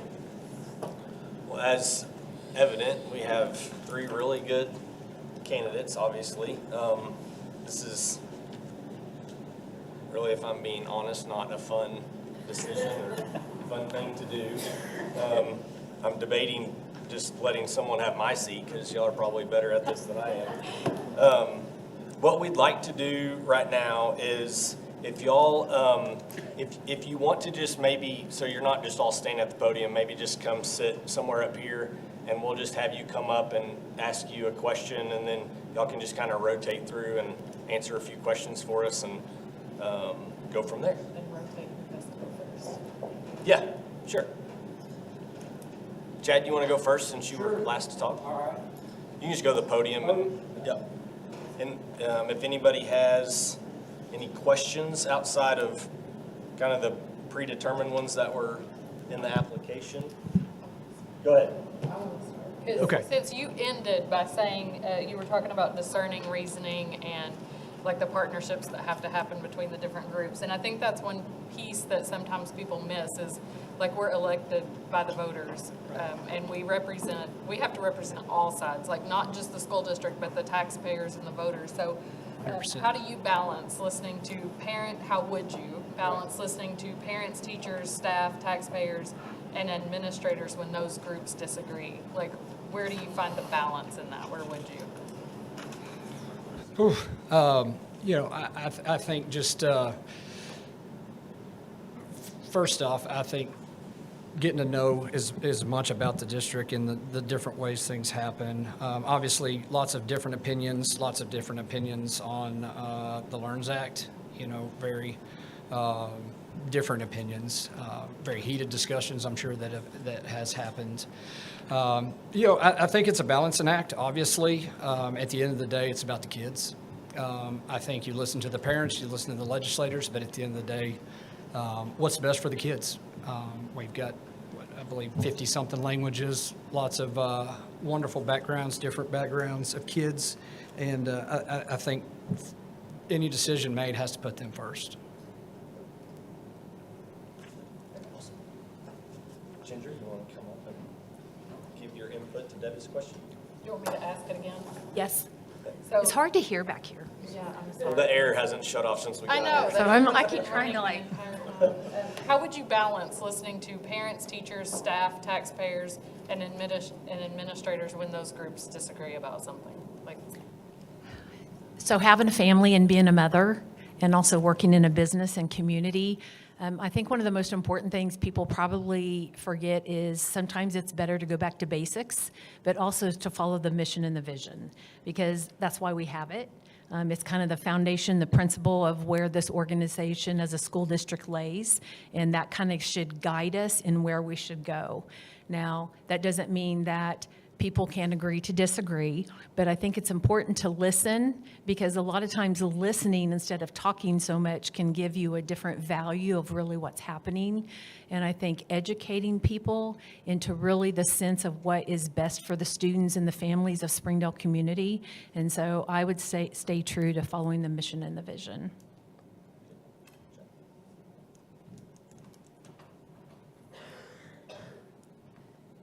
Kind of lucky because I had more time to think about it than they did. But I really think that when there are issues that people really disagree on and there are opposite sides, I think the first thing has got to be that people have got to feel like they have been heard. And so you have to give people an opportunity, which means you have to make yourself available for parents, for teachers to talk to you and to have their feelings heard, and not feel like you're waiting for them to finish so you can tell them how they should feel about something, but really listen to their concerns and make sure that they know that you are not going to dismiss that you're going to take that under consideration, you're going to take it seriously. And you're right, even if I don't agree with them, if I'm on the school board, my job is to bring that concern here and make it heard regardless of how I feel about it. And I think in terms of like I said before, with the administration, with teachers, they are the subject matter experts, right? They're the ones who have gone to school, they have learned how education works. But that doesn't mean that parent concerns aren't valid and aren't important and that students shouldn't be heard. And so I think the first thing is that we have to make ourselves available so that people feel like they can come to their school board member and that that's not an intimidating or awkward situation. They can talk to someone, feel heard and feel seen, and know that that person is going to go back to the school board meetings. And even if they don't agree, that viewpoint will at least be presented. You can stay up there. Got it? We'll make you go first on the next. Okay, I'm ready. Does anybody else have questions they'd like to ask? I'll give you a little bit more of a softball than Okay. Debbie hit you with right off the bat. I think I know the answer probably, but you guys want to be appointed as a school board member, and this is going to be good until 2028, I believe, so you'll have 2 years.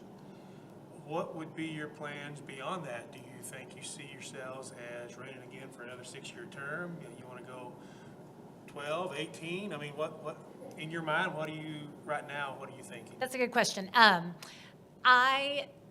I can't say for sure until I were to do the job a little bit, right? I want to make sure I'm good at it. I don't want to do something really badly and then sign up to do it, keep doing it. I don't think I would be bad at it. I think I'd be good at it, and I'm certainly willing to continue doing the work as long as I feel like I could be effective. I have no idea in terms of how long that would look. I do think that's something that anybody who is up for reelection in any sort of elected position should always reexamine every single time, because no circumstance is the same every 4 years.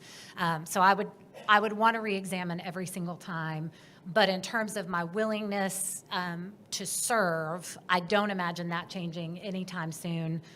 My family is here. My husband and I are here. I don't have any, there's no organization that's more important to me than the school district. And public education is so crucial in my mind that I don't think there's a more worthy way for me to spend my time. As long as I feel like I could still be effective at it, then I'm willing to go through the delightful process of election. Chad, you want to go? Sure. Same question? Yep. Yeah, definitely yes. My intentions would be to continue to run, and then if the people continue to vote and have me, then I would be happy to. I mentioned earlier, my oldest graduated from HAR-BER in 2021, just graduated the U of A last year, is getting married. Hopefully, they've settled in Springdale for now, well, after they get married next month. And I'll be honest, I hope I have grandkids in this district. And, if I have the opportunity to serve and continue the legacy of previous school board members, to continue to see Springdale at the top, as the top district in the state. And so, yes, I would continue to attempt to run.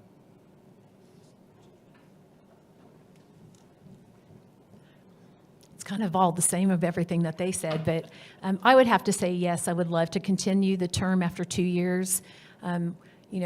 You're going into this thinking that you know everything, and I know you don't, right? We don't know. But I can tell you the people that are in front of me are respectful, trustworthy, and are great stewards of what they're doing for the Springdale community of Springdale. So I would love to be a part of that, and so I think it'd also be a great opportunity for 2 years to get to know and understand what makes a great school board, what makes a great school board member, and how can I effectively continue to go another 4 years, and so I definitely would want to do that. Am I staying up here for the next one, or am I sitting down? I'm really hoping that two of you will screw up here, because you guys are making this really tough. Yes, if you would stay up there. Does anybody have another question for Lamar? You want me to go? Sure, yeah, go for it. One of the things before I ran years ago, I had the idea that I could do a lot of things independently as a school board member. And you come to find out pretty quickly, as an individual, you have no rights, powers, anything. what do you see as your role as a school board member? I mean, first of all, I would see my role as like a team effort. I mean, there is a lot of listening. You have to really let the people know who you are. Otherwise, they're wondering who and what is my school board doing for me. And so I think it's part of understanding the children and the students that go to our schools, the families that are sitting up in the stands, watching their kids play, and listening to them and being a friend to them and understanding, that we're really here to serve the purpose. And it's not about anything having to do with me. It's having to do with everybody in this room. And so I get that. I understand that completely. And I think there's a time where you're an I kind of person, an individual that you need to do something to lead. But then I also contribute that to you have to be a team. That answer your question? Okay.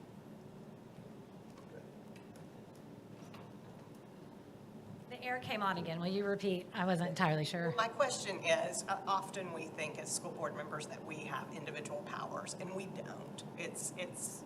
We're only worthy, we only can do things as a group. So how do you see, like I was asking to Kendra, I'm actually rethinking this now that, no, I'm just kidding. how do you see, what do you see your role as a Yes, school okay, board member? good question. In my mind, a school board member is really, in the literal sense of a word, a representative of their district. Because we cannot have 80,000 people on the school board, we whittle it down to representatives from each area, and that person is supposed to speak on behalf of and act on behalf of the people that they represent. And so, to me, that's the most important job, which you can't do without knowing the people in your zone, without talking to them, understanding what your students need, what your community needs. And I think that's the goal of any school board member, is to come here at the meetings and go into the schools. When you go tour the schools and you visit them, and you are representing your part of this community. And it is probably not nearly as glamorous as someone who's not involved would think it is. It's a lot of work, and it's a lot of listening, and it's a lot of sitting through meetings and presentations, but that's important work, because this school district has got to progress and it's got to move forward, and that doesn't happen unless there's a school board who's willing to shape it and do the work to get it there. And so that, to me, is what a school board's for. Sure.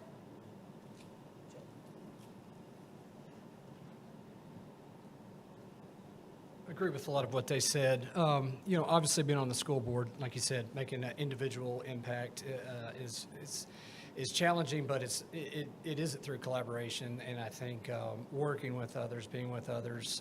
In my profession, I'm on a senior loan committee, so very similar. One of us can't just make a particular decision. It has to be a group effort in what you do. As I see myself, obviously being in the community, listening to people. Getting out to schools, going to ball games, being a part, making sure the community knows their representative is there, not just going to meetings and going to work and living another life, but being in the schools and being in the community. And that's something that we've done over the last 18 years, is been involved. And just because I necessarily don't have kids in the district going forward, doesn't mean that that'll just stop. We've loved going to HAR-BER games, whether it be basketball, watching the girls basketball, or going to baseball games. That's just kind of been a part of who we are and what we do.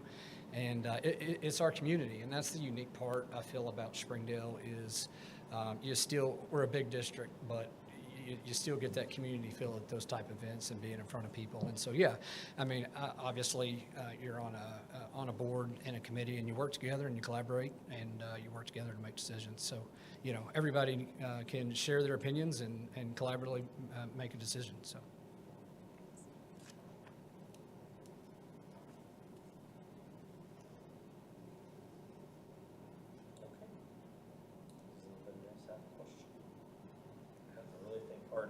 First again. I should have made a little list here. Ginger, have you gone first? Okay. It doesn't matter. Did you have a question? You want to go first? So we often have these school board members, and we celebrate a lot of things that's going on, and it's a lot of achievement in our district. My question has to do with success how would you define success in a school district like Springdale? How would I define success in what? A school district like Springdale's. Many ways. I mean, as we all know, we all have different personalities. We have different genders. We have different relations. We have different cultures.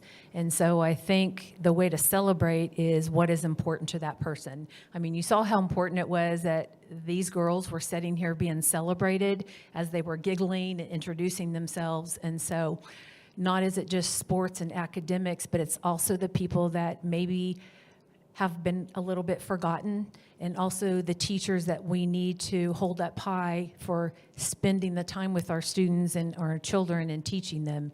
And so I see celebrations and successes can be honored and celebrated in many different ways. And so I think you do a good job. I've seen how you celebrate, it seems like, before each board meeting.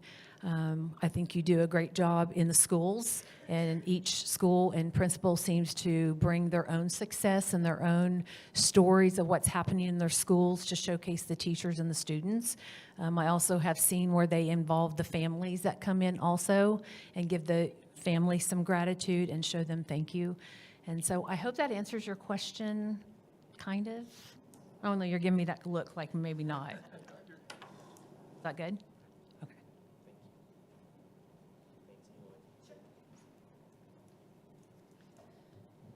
Okay, so your question, right, was what does success look like in a district like Springdale? Is that right? Okay. So one of the things I think is interesting is Springdale is a very big district, and we're in a state that has a lot of really small and rural districts that don't have near the access to the opportunities and the resources that we do just by the nature of being a large district. And I have friends whose kids are in these really small districts, and you know, they see the numbers of kids that we send to all-state choir, or they see how many sports championships we have, or how many scholarships, or, you know, students who get fellowships that we have. And I think that all of that is important, and it's all valued, and I love that that is the first thing that happens at every school board meeting, because those students deserve to be celebrated.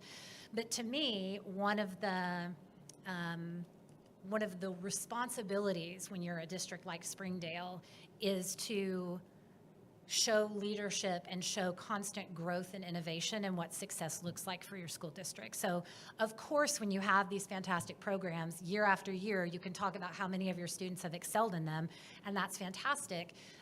But one of the things I've always admired about Springdale is that it's never satisfied with that. There is always work to grow the opportunities and create new things for students, create new ways for our staff to grow and to be supported, and to push the programs that already excel to do even more for our students. And there's always, of course, difficulties in being a really large district. Students can get lost in the shuffle, and it's hard to create priorities that serve students at this school and also serve students at this school, which is entirely different makeup of population.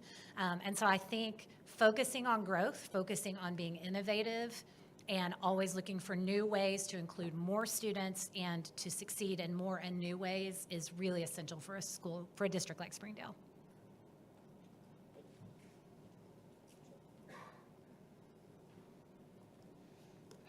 You know, I think a lot of it's measurable, a lot of it's metrics based, a lot of it's state based. What's achievement, and that's what I know a lot of funding and things get caught up in.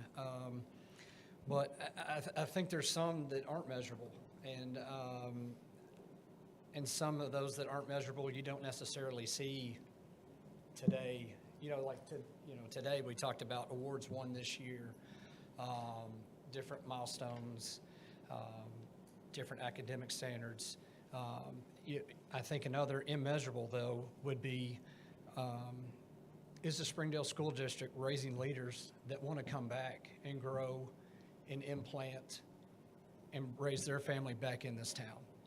And obviously everyone always has different paths, but it's really neat to see my son, several of his friends, finish college, get jobs, and living in Springdale right now. And I think that's a major immeasurable, because part of the economic impact, obviously, of a school district is kids going off and then wanting to come back, plant roots, and raise a family here. And that continued legacy of these families I see lots of my friends, they all went to school here, their parents went to school here, and I think that's a really unique standpoint about Springdale. And something, as I mentioned, you know, lots of measurable, lots of academics, lots of praise, but I think one that's hard to measure in the short term is raising leaders and the joy of seeing them come back and want to do it here in our community as well.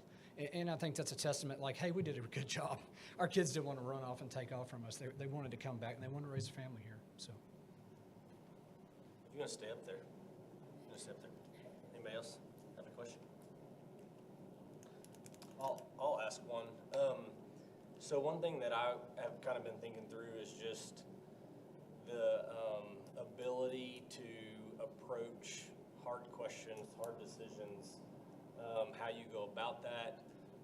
Is it something you're comfortable with? Are you not comfortable with it? If you have an example of a time, that would be good. But if not, no big deal. But yeah, just how you approach our decisions, the need to ask maybe hard or uncomfortable questions to try to figure out a solution, or, you know, to get to the bottom of something. Or Yeah, I mean, a lot of the most important decisions are hard. They're not easy, especially when you're talking about funding or you're talking about different programs and what gets what. You know, off the top of my head, you know, we've got difficult decisions, obviously, in a committee-based environment at work. A lot of times, I remember whenever I came to work there, they said, don't get in love with a deal, because sometimes the committee may decide that it's not what's in best interest of the bank. So, you know, we present the deal, we try to do it to the best of our ability, and at the end of the day, it's a committee decision. So, on hard decisions, I really think it's a part of the continuity of you all and how well y'all work together. I feel like that's something that I've always been pretty decent at, is working with others, asking hard questions. I don't mind the hard questions. It's something that's just a part of growing up and having to do. So, but yeah, I think once it comes to that, I think it's just the ability to ask the hard questions, but then work through it with others and not necessarily just be so jaded to one side that you can't see everybody else's opinions on something. Thank you. Nancy, would you like to go?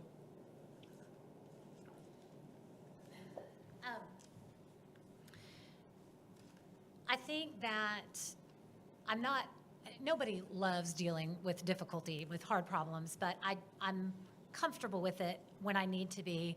I think this is on my resume. I didn't mention this when I talked with you, but I'm on the board of our church. We go to a pretty small community church, but my husband and I are both on the board, and so we help determine how our money is going to be spent, how our time is going to be spent, what our priorities are for our church. And almost always we're in agreement, but often there are things that come up that there's some, I wouldn't say conflict, but that we have to work out, we have to figure out. And my experience has been, what I've learned about myself is that when that happens, when there's a conflict, the first thing I seek to do is affirm that we all have the same ultimate goal. We all want this thing to succeed. We all want the result to be what's best for the district, what's best for our church, what's best for the organization. And we just see differently how to get there. And so trying to find that common ground first, and then, like I said earlier, really trying to listen to the people who don't agree with me and understand how they've come to that conclusion, why we differ, what about this other path that's different from the one I think we should take is important to them, and how can we somehow arrive at a solution that works the best for everybody, remembering that we all really do want the same thing, and always deferring to people in terms of getting information who know more than I do. There will always be people, if I'm on the school board, I'm going to be the newest. Lots of you have done this for a really long time, and you've lived through iterations of this, and it's really important, I think, to learn from that rather than to walk into a new situation and say, I'm going to shake it up and do everything my way. That rarely works out well. So definitely learn from the people who've done it before you, and really try to find common ground from the people that you are having the hard discussions with.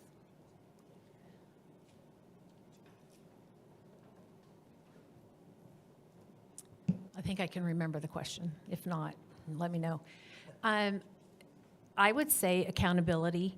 I can give an example. It's not going to be a professional example, but we're all parents or families or grandparents here, and so I have always taught my girls about real life.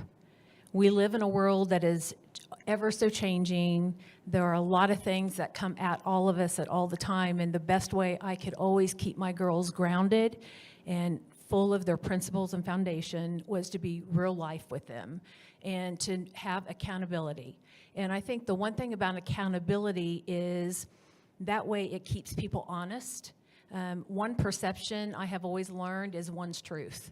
So this perception over here could be much different than this one, and we're all thinking it's our own truth, and it's not that way. And so I always would have conversations with my daughters and my girls about what was happening and what we could do to work through that, and what were the advantages and the disadvantages, and how to turn that challenge into an opportunity. And so conflict resolution is one thing that is always around us, and conflict will always be in our lives. In fact, it's just probably getting worse. And so I think it's working together and being honest and looking one another in the eye and saying exactly what we need to say and listen to what we need to hear. So.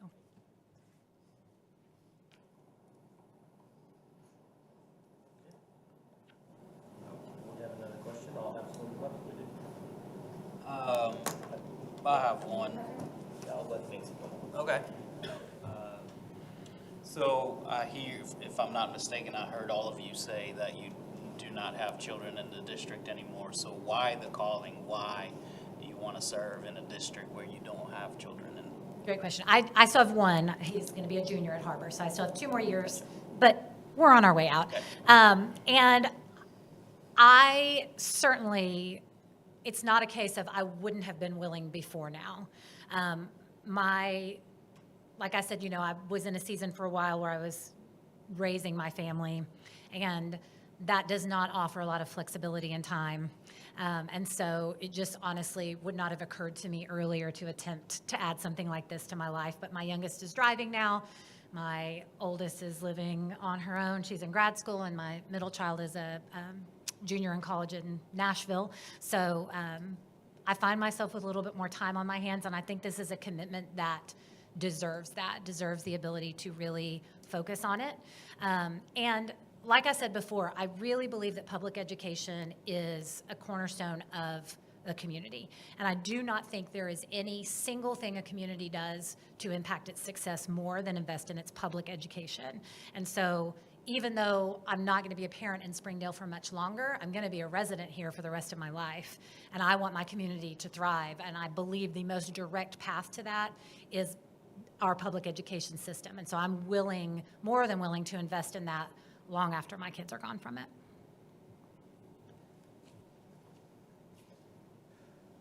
I'm taking lots of good notes. Chad, come on up. Just kind of probably elaborate on a little bit of what I mentioned earlier. Obviously, my youngest just graduated. We are now empty nesters. Part of the decision is just a time commitment thing from a parent. I remember I was once a mentor told me always give yourself 20%, and he meant whether it be your time, talents, resources. And, I don't feel like until this point in my life would I be able to give back the way that I know that the time would be needed, just because I have kids in the household. And now being empty nesters coming up here pretty quickly, we will have some more availability and more time to do that. As I mentioned, I also, if I'd have looked at this 10 years ago, I don't know that I'd have been ready for it, to be honest. I might have thought I was. But I think 18 years, 3 children from kindergarten to 12th grade gives me way more perspective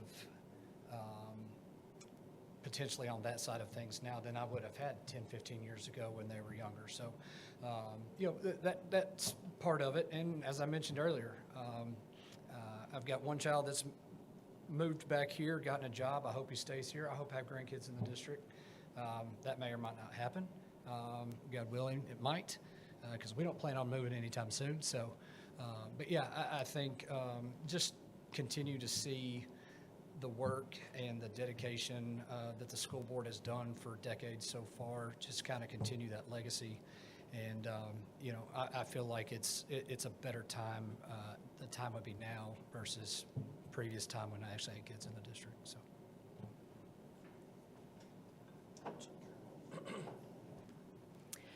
I want to do this. No, I don't have kids in the school district, but I feel all those 20,000 plus students and over 2,000 teachers need all of us, whether you're a mother or a father in the school system or not, because those students are our future leaders, and they need every single one of us. Some of them have great families, some of them do not. And that is one of the reasons why this is such a great school district, is because they care about all the students. And some of those students who need a little bit more than the ones who have the great families, you're there for them. So I would love to do this.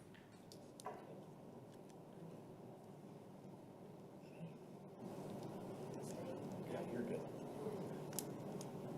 Any other questions?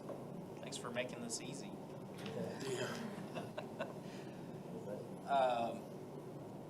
I wanted to hold mine till the end to kind of hear, or let you all hear from each other as well, so I'll ask this, and then if y'all want to keep talking about it, ask more questions, you can, but, now that you hear others talk about joining and wanting to be a part of the board, why do you think it should be you over the other two people? And you can choose if you want to start.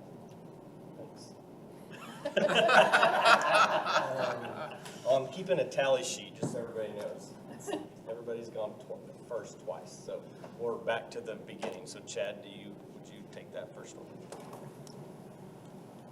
And if you need him to repeat it, he can. Sure, let's repeat it, just to make sure. So hearing what everybody else has said today, why do you think we should choose you over the other two folks? Because as you can tell, this is going to be a very tough decision to make. Oh, absolutely. I think it's a tough decision. I feel like each one brings great character traits. I've listened to both of them. Very impressive resumes on either side of me. I feel like maybe something that sets apart a little bit more is just my involvement in the community a little bit more, from a business standpoint, from a chamber standpoint. Obviously we've all had, most of us have had kids in the district, very entrenched in the district, plan on living here, retiring here. To say something to elevate myself over the others, I'm thankful for the opportunity to be in front of y'all, and, obviously would be honored to sit up there with y'all. But, I just think as far as, from a community standpoint, networking standpoint, whether it be here, whether it be Little Rock, different facets of the networking with different state agencies. Obviously, I've got friends in Little Rock, friends on within the city, on the city council, and probably some of those relationships networking could come into favor for the school board down the road. So, anyway, thank you. Thanks. Let me see. Just want to make sure I'm giving everybody a fair shake here. Ginger, I believe you're up. So that question has a little bit of history. Being at the Joplin Chamber for 19 years, it was in our bylaws that we could not be a part of school board. Although that's something I always wanted to do, so I couldn't do it, or I could change careers. So when I moved to Springdale, that was different. And so I did talk to my boss, Bill Rogers, got the support of him, and that's something that I wanted to do. And that is why I'm standing before you today, is because I want to do this. I don't have an agenda. I know it's not a sole me, it's a team effort, and I believe in what you're doing, and I also believe in the two other candidates that are here that are wonderful. And so I really don't have any other thing that probably I could tell you that makes you change your mind other than I want this. So thanks.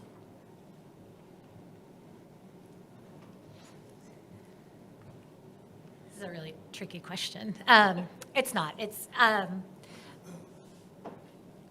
I think you will have an excellent school board member, no matter which of the three of us you pick. I don't think you can go wrong here. I think that I could serve well because I have so much experience in the district and in the schools, and I've been here for a long time, but they have their own strengths as well. It just is going to be a matter of what you feel like is going to balance your board the most, what you already have, what you need, what kind of voice you feel like would best serve this zone. And that is something that you are really in a better position to know. I really feel like all of us are qualified. And if a couple of people have asked me when they knew I was doing this, what qualifies someone to be on a school board? And I said, well, it's not like a normal job where you can say you need this education, you need this background, you need this experience. What you really need is a dedication to and a willingness to serve this population in this district. And I think that all of us have that. I'm going to keep serving this district the best way that I can, regardless. But I really hope to be able to do it in this capacity, because I think there is no more efficient way to serve these students that I think are so important to our community. So I would really love to be able to do that at this level, but I don't know how you can go wrong here. So I don't envy your choice.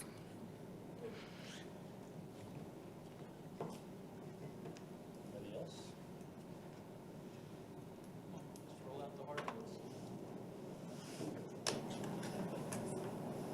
I'm gonna, one more. Okay. I'm just curious, if, obviously, we can only choose one of you.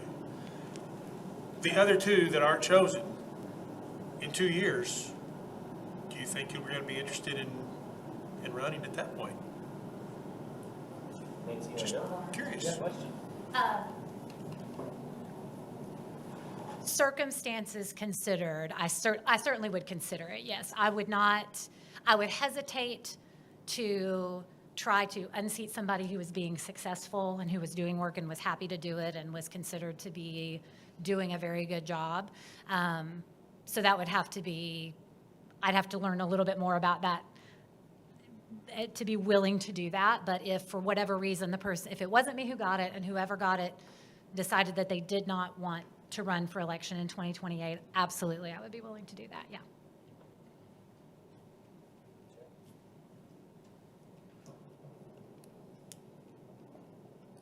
Yes, I think it's something, that was a beautiful answer. Yeah, I think obviously circumstances depend on the school board needs and what they need at the time. I know I had conversations with a previous school board member when this came about it opening up. And, that's why I threw my name in the hat, because I knew that there was a need, and I felt like I would do the best of my ability to serve in that role if picked. So, yeah, I mean, I would be happy to run again in 2028. I feel within Zone 2, from an election standpoint, that I could be successful in that. But, yeah, I'll echo what she said. I think it all depends on the situation and the current board needs.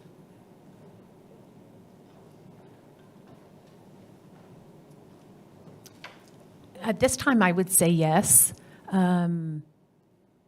Being able to be on the school board now for a 2-year term would be great in understanding the depth and the roles of what you do and who you stand for and how to make things happen.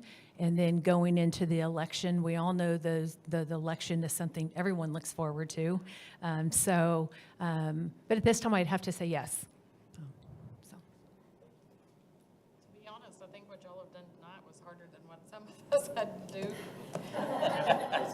We didn't get grilled publicly, so so I admire y'all for doing this, and obviously we've said it many times, but you're all three really, really strong candidates, and your willingness to do this for the school district is phenomenal. Anybody else? Any questions?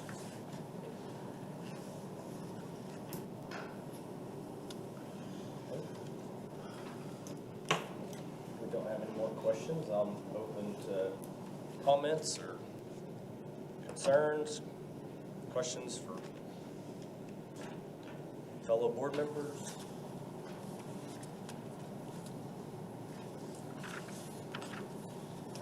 We do have to make a decision. Unfortunately. Well, I just want to kind of go into again that like, we all know you guys in different levels of, you know, some of us know one better than the other. I talked to Miss Simcoe about you for a long time the other night. I talked to Kevin Owenby about Chad. Ginger came to my office and talked to me. So, like, believe me when I say that we all are sitting here going, why did we have to do this? Like, what is this? You know, like, somebody just put a number in a hat. But anyway, like, all of you, like, we've heard only positive, nothing negative. I think you guys all answered those questions phenomenally, and at the end of the day, I think it does come down. I think you all believe that the kids are the most important, and that's what we all believe. Like, we're all here to do what we think is best for the kids, and sometimes that's a little, I think, hard to see. Like right now, it's hard to see because nobody really, I mean, we don't want to say no to anybody. So maybe Nick and I will leave and just let the three of y'all go. But I think that two of you alluded on the last question to the role on the board and like what strengths do we need to complement what we already have? Because I think Dr. Cleveland will say that we do have a really good board, and what we have together is really special in the state of Arkansas. And so we want to find somebody that can bring maybe a little bit of what we're missing. And with Nick's question about the hard questions, we lost somebody who was the master at asking the hard questions and making everybody squirm, but they were questions that needed to be asked. That's fair. Because I would agree with that. Yeah, and so I think that that is something that we're missing right now. Not that we don't ask hard questions, but we're. You do. But anyway, that's kind of my 2 cents. So I didn't really put anyone forward. I'm just saying that's kind of the thoughts that are running through my head right now. That's good. Is there a three-sided coin? One thing I'll add while we're thinking, I feel very confident that whoever we pick, obviously will do well. We do have a unique board, I feel like, in that we don't always agree, we don't always see eye to eye, we don't all come from the same background, but we all always do what's best for kids. We get along well because of that. At the end of any decision, you know, I feel like we haven't had, I mean, we had some hard decisions during COVID, and we didn't always agree on everything, but at the end of the day, we respected each other after those decisions were made. And I have no doubts that any of you three will do the same thing. You'll respect the 6 of us and whatever decisions made, and vice versa to you. But I feel very confident that there will be another opportunity to join this board at some point. And I will be the first to call the 2 that don't get picked to ask you if you would consider. So just know that that's coming if you are not selected, because I feel very confident that you each would bring a skill that we don't necessarily have. So you would be an asset for sure. So anybody have anything else? I think y'all gave us a very good problem to have, that I don't think that whatever decision we make today will be a bad one, so.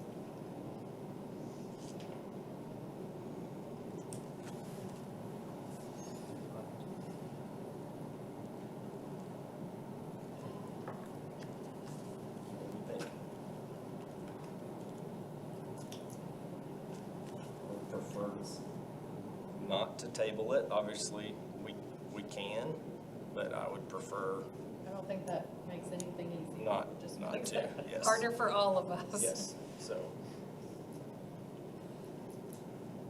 Everybody has a strong feeling. I'm all ears.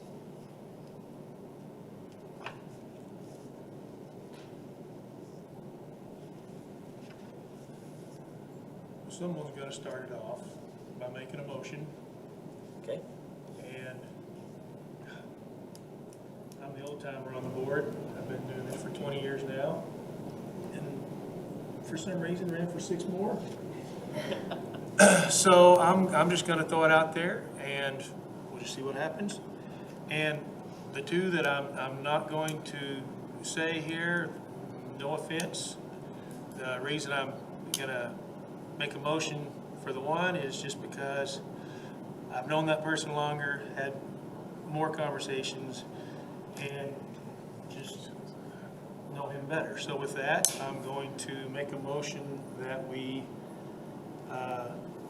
appoint Chad Smith to our board. Okay, so, motion by Mr. Hutchinson. I have a second. Well, I just want to say, Yep, you're good. like, my best argument for that is that from what I've learned of Chad, and I've never met you until I introduced myself a couple of weeks ago, is that the spot of hard question asker is the role that we feel like you could fill that I feel like you could fill that very well.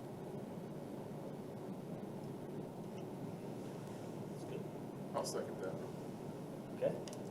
So I have a motion by Mr. Hutchinson and a second by Mr. Bell to appoint Chad Smith to the Zone 2 seat for the remainder of the term.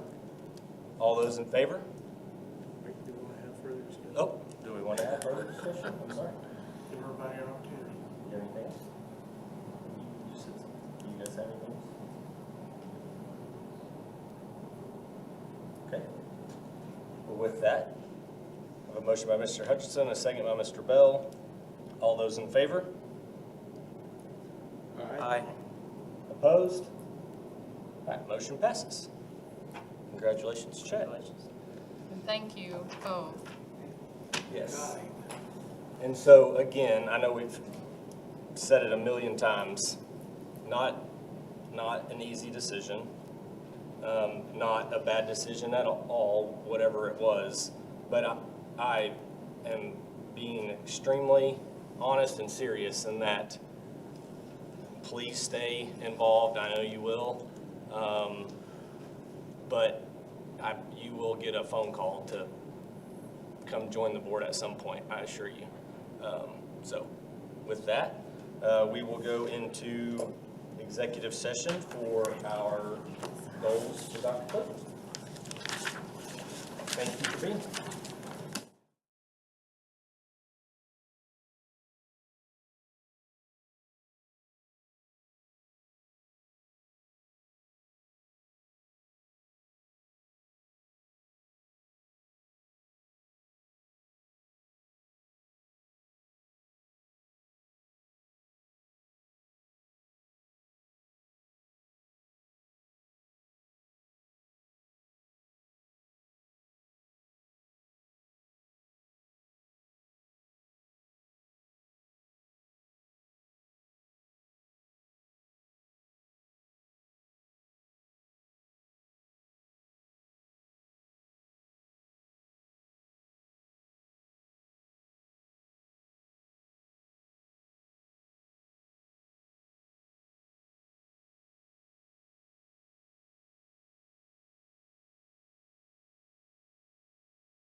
please come to the podium? Yes. Yep, I second that motion. I third it. You can't tell me no. Yeah, testing her. Are you testing me to see if all this is? Yeah. Yes. Yes. I hope so. I didn't realize what it was before. I kept saying to Dr. Cleveland, well, if I have to introduce Paul, who then introduces the AD, who then introduces the coach, who then We're introduces just gonna the give you student. your Oh. own spot on the agenda. You're not even on the agenda. Would you like to say anything? Let me just tell you this. I felt blessed to be able to speak when we had our retirement party, so thank you for that. And I think I kind of said everything, but it's been 36 years. I mean, it's a long time. Great mentors and a lot of learning along the way and working with great people. And I know Dr. Cleveland and I talk about this all the time, but Springdale's great. I mean, I talk with people all across the state, and we are just super, super blessed. You guys really support us, and that's probably one of the most important things to make a good leadership team and to make a good district. So we appreciate you guys for that. And I'm not gone, so just so you know that I'm still going to. What are you doing exactly at the U of A? I will be a professor of practice teaching in educational leadership. So what's that mean?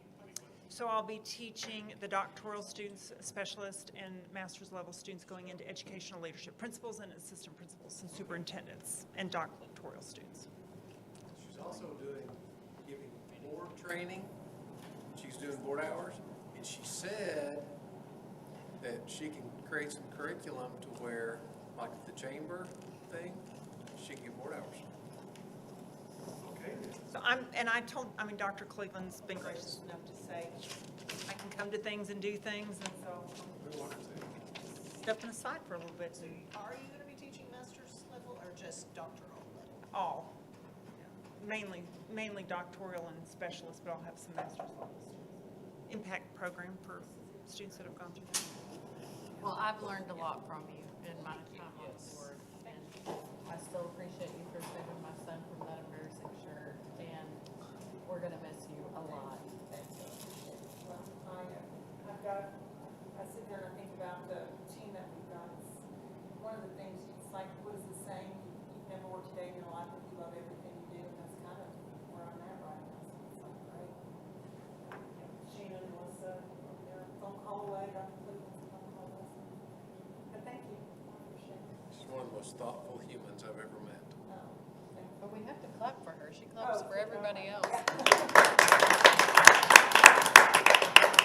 Who's going to initiate our clapping now? Today I was telling everybody, okay, you don't need to clap for him. It's not about Thank you. I appreciate it. Well, thank you for everything you've done, and we're going to miss you. But we know Shannon's going to do awesome. Well, you can drive by my house in the middle of a Wednesday afternoon. I might actually. You might be at home. I don't believe it. Your mark on the district will last a long time, because you've had a lot of input on shaping it, so we appreciate you. And I would say that it was fun to be in your math class when I was in high school, but you taught 2 advanced math classes. Too advanced for me. But I will have to say this, that, I was in Rogers math class. opportunities, when you have mentors that provide opportunities for you that allow you to grow, that's, Doctor, literally Dr. What does that mean? Okay. I don't know what that means, but okay, let's go, and then just, trust that it takes to be able to do that. Okay. Did y'all ever watch Seinfeld when Jerry delivered the mail? Is this part of the official meeting? No, serious. Right. When he delivered the mail for Norm, and everybody at the post office got so upset because he did too good of a job. Oh, yeah. When she goes to university, they have no idea. Oh, yeah. Yep. They don't know. Have any idea? They don't know what's about coming. to happen. She's gonna be great. Adjourned? All right, meeting adjourned. Thank you. All right.